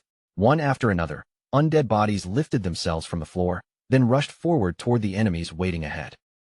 Dunkel's eyes widened in utter shock as the battle erupted in front of him without warning. Inside the cramped underground chamber, the undead creatures slammed violently into one another, filling the narrow space with chaos. Bones cracked apart, weapons crashed together, and terrifying growls rolled through the darkness as the corpses clawed, struck, and tore into each other. Watching it all unfold before him, Dunkel could hardly believe his own eyes. This makes no sense. Skeletons that look like that actually exist? Cleanse glanced toward him after hearing the remark and answered calmly. Dalton's mercenaries said the same thing. Then, with the faintest trace of amusement in his voice, he added, is it really that fascinating? Before long, the battle finally came to an end. The remaining undead dropped one after another, their bones breaking apart and their bodies crumbling back to the ground as silence slowly returned to the chamber. Dunkel immediately stepped forward, lifting the torch higher so its light could reach farther down the path. Young master, this way. Then, from deeper inside the underground ruins, horrifying sounds began to echo again. Dunkel instantly tightened his grip around his sword. holding himself still as he listened carefully to the movements waiting ahead. From the echo alone, Dunkel could tell there were roughly 40 enemies closing in. His face darkened as the weight of their situation settled over him in an instant. They were surrounded, and the numbers were clearly against them. But Cleanse was nothing like Dunkel. Even with enemies gathering in the darkness, his expression did not waver in the slightest. Without showing even a hint of fear, he slowly lifted one hand and began chanting again, his voice cold, steady, and commanding. I release the bindings that shroud your bodies. The air around them suddenly became heavy, as if the entire underground chamber had been pressed down by an invisible force. Dark energy spread outward across the battlefield while Cleanse continued, free your souls bound in agony and obey my command. And in that moment, the same terrifying sight from before unfolded once again. The defeated undead scattered across the ground began to twitch, then slowly rise, their broken bodies moving under Cleanse's control. Dunkel stared with widened eyes, hardly able to look away from the corpses lifting themselves back up. Young master, is this? Cleanse kept his gaze fixed forward and answered calmly, as if the sight before them was nothing unusual, converting subdued undead into allies. Then he continued in the same even voice, almost like he was stating common battlefield knowledge. It is a basic tactic when necromancers fight one another. After saying that, Cleanse glanced over the growing number of undead now standing on his side. The skeletons gathered under his command, weapons raised and bodies stiffly awaiting orders. Cleanse quietly muttered, well, this should be enough to put up a fight. Then, without wasting another second, he gave his command. Vanguard, charge forward. The skeleton soldiers surged ahead at once, moving like disciplined warriors answering a commander on the battlefield. Uncle, we are running too. With that, Cleanse and Dunkel immediately moved forward, following behind the undead army as it advanced into the darkness. As they pressed deeper into the ruins, more undead creatures began emerging from the shadows ahead, one after another. Grotesque corpses and bare-boned skeletons poured into the narrow passageways from every direction, filling the underground corridors with a chilling flood of death. Even then, Cleanse's undead army did not slow down. The forces under his command crashed straight into the enemies and tore through the hostile undead with terrifying coordination. Bones snapped, rusted blades struck against one another, and dreadful cries rang endlessly through the tight stone corridors. Dunkel watched the battle unfold in front of him, and even while fighting, he could barely believe what he was seeing. Rear guard, support the attack. Cleanse continued issuing orders with absolute precision, his voice cutting cleanly through the chaos. Keep breaking through. Every skeleton followed his commands perfectly. They moved not like mindless corpses, but like trained soldiers on a real battlefield, matching Dunkel's movements as he fought beside them. No matter how hard Dunkel tried to focus on the fight, he could not stop the thoughts racing through his mind. Even while watching it happen with his own eyes, it was almost impossible to believe. Dunkel cut down another undead and continued thinking. Skeletons were supposed to be among the lowest ranks of undead creatures, but the sight in front of him completely destroyed that common belief. These things can move like this, like a real army? The longer he watched, the more impossible it felt. These skeletons were not fighting like wild monsters driven by instinct. They moved with coordination, tactics, and discipline, almost as if they were veteran soldiers carrying out the orders of a perfect commander. Before long, the battle finally reached its end. The countless undead enemies that had blocked their path were wiped out completely, leaving the passage littered with shattered bones and collapsed bodies. As silence slowly returned to the underground ruins, Dunkel looked across the devastation around them in stunned disbelief. We annihilated a force more than 4 times our size. Even after seeing the result, he still could not fully understand what had just happened. What in the world is this? But Cleanse only stared deeper into the darkness ahead and spoke calmly once more. From here on out, it is just the two of us. Cleanse continued forward through the underground ruins, his voice calm as he spoke to Dunkel beside him. You said you would believe in me. Then his eyes remained fixed on the darkness ahead, and his tone became quiet but firm. Then believe in me until the very end. Dunkel followed silently at his side for a while. As he carefully watched their surroundings, he eventually spoke again, his voice low. It seems we have come quite deep already. How much farther do we need to go? But before Cleanse could answer, something suddenly fell from above. A single drop of blood struck Dunkel directly on the face. His expression hardened at once. Slowly, Dunkel raised the torch toward the ceiling ahead, stepping forward with caution as the firelight trembled in his hand. There is someone here. But the moment the torchlight spread across the space in front of them, Dunkel froze where he stood, horror overtaking his face. Dozens of bodies hung from ropes above them. The corpses swayed faintly in the darkness, their lifeless forms dripping blood onto the cold stone floor beneath them.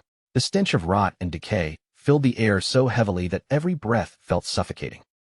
Dunkel stared at the gruesome sight in disbelief. What in the world is all this? Cleanse quietly looked up at the hanging corpses and calmly revealed the truth. It seems these are the villagers who were reported missing. His voice remained cold and steady as he continued.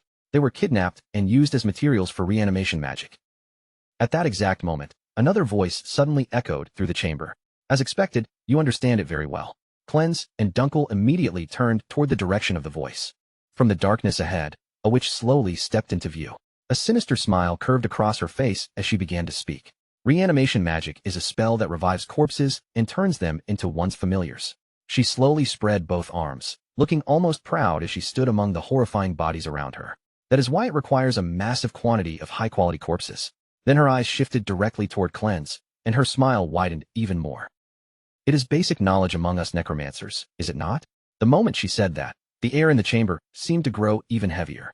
I never imagined I would meet you in a place like this. Her eyes narrowed as she addressed him with a title that should never have been spoken aloud. It has been a long time, Devil of the Continent. Then, with absolute certainty in her voice, she called him by another name. Lord Ashimon. The instant that name reached Cleanse's ears, his expression changed completely. For the first time, genuine shock broke through his calm face. And at that moment, the story once again slipped back into the past. The scene returned to the Rhineland estate. Dunkel stood beside Cleanse with a respectful posture as he asked his question. Shall we head straight to his grace, the Duke? After hearing that, Cleanse answered calmly, let me change my clothes first. Dunkel gave a quiet nod, but just then, Cleanse suddenly sensed a strange presence nearby. The Cleanse family had once been known as one of the strongest bloodlines on the entire continent. Inside his mind, Cleanse thought, I was sure someone was there. And he had not been mistaken. Someone really had been watching him. At that very moment, Leia Ren was secretly nearby, hidden in the shadows as she silently observed everything. Then, as the memory continued, an important truth finally came to light. Necromancers. The origin of necromancers began to unfold. The word came from the terms necros, meaning corpse, and mentia, meaning divination. Originally, the term referred to those who summoned the souls of the dead in order to receive prophecies and oracles. In ancient times, necromancers were certainly feared, but they were not yet treated as absolute monsters. But everything changed after that one day. The entire world was plunged into terror by the great catastrophe that later became known across the continent as the Ashimon incident. It was a disaster unlike anything humanity had ever faced. Tens of millions of undead suddenly invaded the continent all at once. That army was beyond human understanding. They did not eat. They did not rest. They feared no pain, no exhaustion, and not even death itself. Against such enemies, ordinary warfare became completely meaningless. Cities fell one after another. Kingdoms collapsed beneath the endless tide of undead. No matter how many were cut down, more bodies kept rising from the battlefield without end.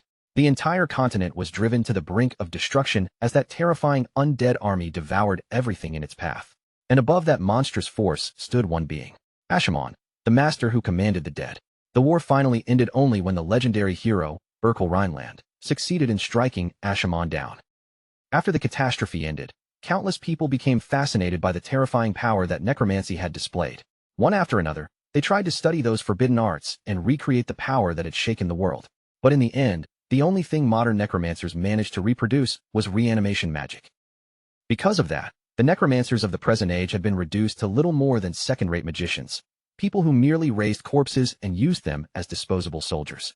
And the necromancer now standing before Cleanse was exactly that kind of person. The scene returned to the present. The red-haired woman slowly stepped forward with a mysterious smile on her lips, then introduced herself with a graceful air. It has been a while, Lord Ashimon. Her crimson eyes remained fixed on Cleanse. I am pale. A necromancer. The moment those words were spoken, Dunkel's expression changed completely, and the shock on his face was impossible to hide. Ashimon. But before he could even fully process that name, another terrifying detail seized his attention. More importantly, even Cleanse himself narrowed his eyes. He sensed the overwhelming power surrounding her and quietly admitted, you are right. His gaze shifted toward the robe she was wearing. That is an incredible amount of mana. After observing her more carefully, Cleanse continued in a measured voice. She infused magic directly into her robe. As far as I know, only they are capable of imbuing mana into soft materials. Realizing just how dangerous the woman before them was, Dunkel immediately stepped forward and aimed his sword straight at Pale. You there? His voice rang sharply through the underground chamber. This is young Master Cleanse. His face hardened with anger as he glared at her. Do not dare call him by the name of scum, like Ashimon. For a brief moment, silence fell across the chamber. Then, after noticing Cleanse's reaction, the red-haired woman suddenly smiled mischievously and let out a light laugh. I was only joking. Her tone sounded playful. but the feeling around her remained deeply unsettling. I suppose that was rude toward the young master of Rhineland, but then her smile gradually faded, and she continued in a calmer voice. Still, I do know. Her eyes locked directly onto Cleanse, the rumors surrounding you. Then her gaze sharpened slightly, and the unfamiliar magic I sensed just now. You are definitely a necromancer, just like me. The red-haired woman kept speaking while staring at Cleanse with intense interest, as though she had found something rare and fascinating. But how should I put it? For a necromancer to fight with the sword of all things. Pale's smile slowly stretched wider, as though the very thought was so strange that she could not help finding it amusing. But before she could continue mocking him, Dunkel suddenly stepped forward, anger flashing across his face as he cut her off. Stop spouting nonsense and answer the question. His sword stayed aimed directly at her, the tip steady despite the tension in the air. What did you do to those people? His expression grew even colder as his voice rose again. And who ordered you to do this? The red-haired necromancer, however, acted as if Dunkel's questions meant nothing at all. She simply ignored him, slowly lifting one hand as she continued speaking in her own rhythm. A true necromancer does not rely on tools. As those words left her lips, dark mana began spilling from her body, spreading outward in every direction like a shadowy tide. We command souls. The air inside the underground chamber grew thick and oppressive in an instant, as if death itself had pressed down on their shoulders. And we control death. The moment Pale released that dark energy, every corpse hanging around the chamber suddenly reacted at once, their lifeless bodies jerking violently in the gloom. The dead bodies began twitching in unnatural spasms, while black magic crawled through them like a curse sinking deep into their flesh. Bones cracked sharply in the silence. Rotten flesh twisted and warped, bending into shapes no living body should ever take. The entire chamber trembled under the pressure of that overwhelming mana. Dunkel immediately stepped back in alarm, his eyes locked on the horrific transformation unfolding right in front of them. Pale slowly spread both arms, almost like she was proudly presenting the greatest treasure she had ever created. So let me show you. A terrifying smile crept across her face. The true meaning of necromancy.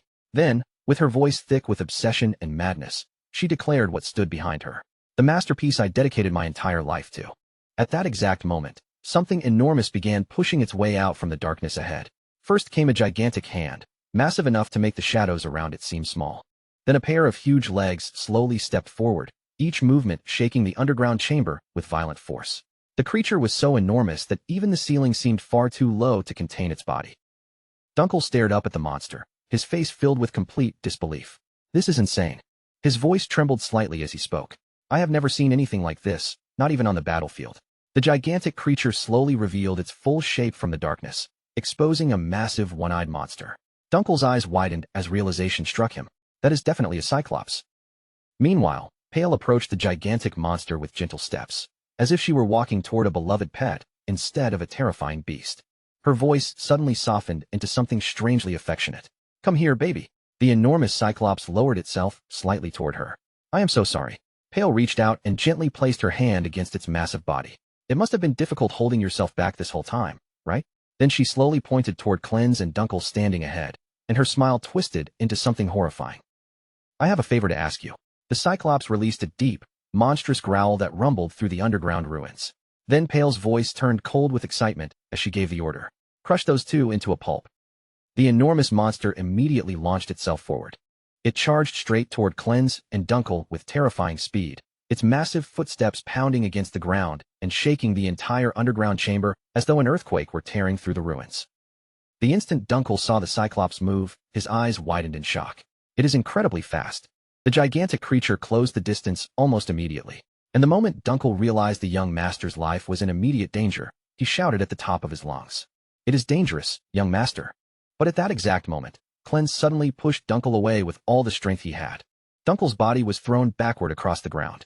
At the same time, the Cyclops' devastating attack came crashing down, landing directly on Cleanse instead. The impact violently shook the underground ruins, sending a heavy shockwave through the stone chamber. Cleanse was blown far into the distance, his body flying helplessly before crashing hard against the cold stone floor. Dust and broken debris scattered everywhere. After taking the attack head-on, Cleanse's condition immediately became terrible, his body left battered from the force of the blow. Meanwhile, the gigantic Cyclops slowly stood before him again, its enormous shadow looming over Cleanse's fallen body. The monster raised its massive arm high, preparing to crush Cleanse completely before he could even recover. But before that attack could come down, Dunkel suddenly appeared between them. With a furious roar, he swung his sword with all his strength, driving the blade straight toward the Cyclops. Stay away from the young master. The powerful slash struck the monster head-on, and a loud impact rang out through the chamber like metal crashing against stone. Seeing Dunkel throw himself forward like that, even Cleanse looked momentarily surprised. At the same time, Pale watched the battle calmly from a distance, amusement glimmering in her eyes as if this was all part of her entertainment. That was a splendid strike, Mr. Knight. Her smile slowly widened as she praised him in that unsettlingly calm voice. But with that level of talent, you cannot even leave a scratch on my masterpiece. Dunkel's expression stiffened the moment he heard those words, because right then, he saw the truth with his own eyes. The Cyclops' injured leg was already regenerating. Its flesh twisted unnaturally, knitting itself back together until the damage vanished as though it had never existed. Dunkel stared at the sight in disbelief. Its leg is growing back? For one brief second, fear flashed through his mind. But then his gaze shifted toward Cleanse, who lay injured behind him. It does not matter. Dunkel's grip tightened around the sword hilt. The young master threw himself into danger to save me. That thought struck him harder than any blow. With a body that does not even possess a trace of mana. Dunkel lowered his head slightly, shame weighing heavily over him. I cannot believe I actually dared to suspect someone like him of being Asha'man. The guilt in his heart grew heavier than ever before. Meanwhile, the gigantic Cyclops charged toward them once again with monstrous force. Dunkel immediately rushed forward to intercept it. He unleashed countless rapid strikes across the monster's massive body, his sword moving faster and faster as sparks burst with every impact.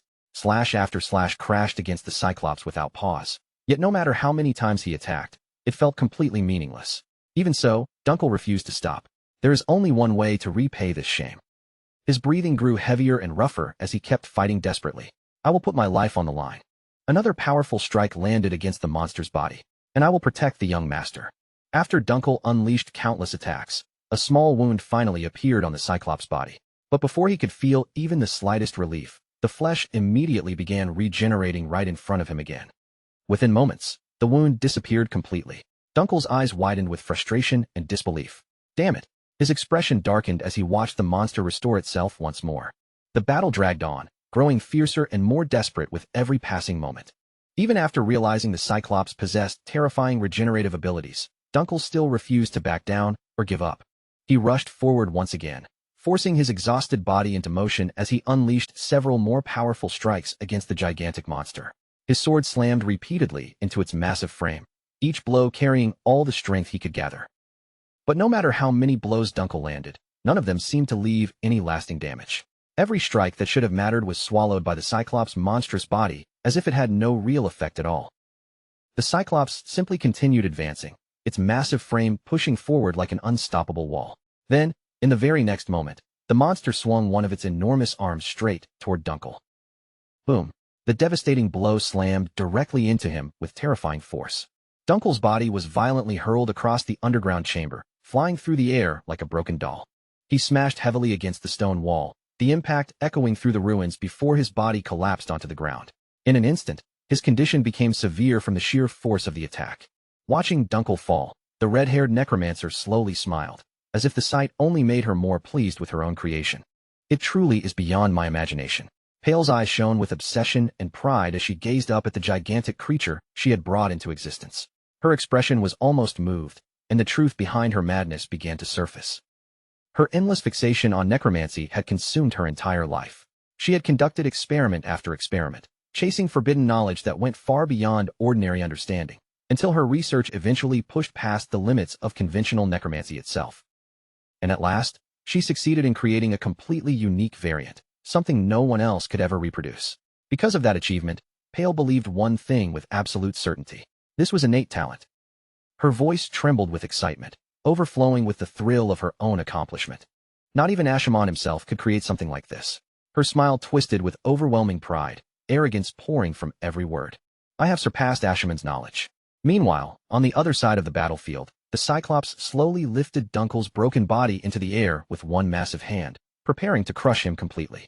But at that exact moment, a calm voice suddenly echoed through the chamber. Core connection point. Cleanse slowly walked forward as he spoke, his tone so steady that it sounded almost like he was explaining something simple. That is the first key to synthesizing a Cyclops. The monster still held Dunkel suspended in the air, yet Cleanse continued approaching without the slightest fear. The second is the core suture. His eyes stayed fixed entirely on the Cyclops. That is why its limbs regenerate even after being severed. Then he added quietly, it is also the source of its regenerative power. In that moment, the atmosphere changed. Even Pale's expression began to stiffen as she listened. So how do you kill that thing? Cleanse continued in the same calm voice, answering the question himself as if he had known the truth from the beginning. Attacking its body directly, like Dunkel did, is pointless. Cleanse slowly raised his weapon, his gaze never leaving the monster. All it takes is destroying a single core, and it is over. Pale's eyes widened slightly at his words. Then where exactly is that core? Cleanse answered without hesitation. A Cyclops core never stays in one place. His gaze sharpened, cold and precise. Because that single point is directly connected to its death. It constantly moves throughout the body. Cleanse took another step forward, his voice remaining steady, just like blood flowing through veins. The moment he said that, the confidence on Pale's face finally began to crack. That is impossible, she shouted, finding it is impossible because it never stops moving. Then she desperately pointed toward her masterpiece once again. Did you not hear what I said earlier? Her voice grew louder, more unstable, and more frantic. This is the masterpiece I devoted my entire life to creating. She stretched out her hand, her voice burning with killing intent as she gave another order. In the face of true talent, you are nothing. Then she screamed toward the Cyclops, crush him. At that very moment, Cleanse quietly closed his eyes for a brief second. Memories from his previous life flashed through his mind. He remembered slaughtering thousands upon thousands of Cyclopes across countless battlefields, again and again, until the sensation had been carved into his instincts. The memory was so vivid it felt as if it had happened only yesterday. All he needed to do now was trust those instincts once more. Then, in a single instant, Cleanse moved. A sharp flash sliced through the darkness. Before anyone could react, his attack pierced straight through the Cyclops' moving core with absolute precision. Crack! The core shattered completely. The gigantic monster froze in place, as if every part of its body had stopped at once. Then its massive frame began collapsing piece by piece before crashing lifelessly onto the ground. Silence filled the underground chamber. Pale stared at the destroyed Cyclops in complete disbelief. What exactly are you? Her voice trembled, and for the first time, fear appeared across her face. Cleanse looked at her calmly and answered in a cold voice. If this is what you devoted your entire life to creating. His eyes remained completely emotionless, without even the slightest trace of pity. Then perhaps you should make it a hobby in your next life.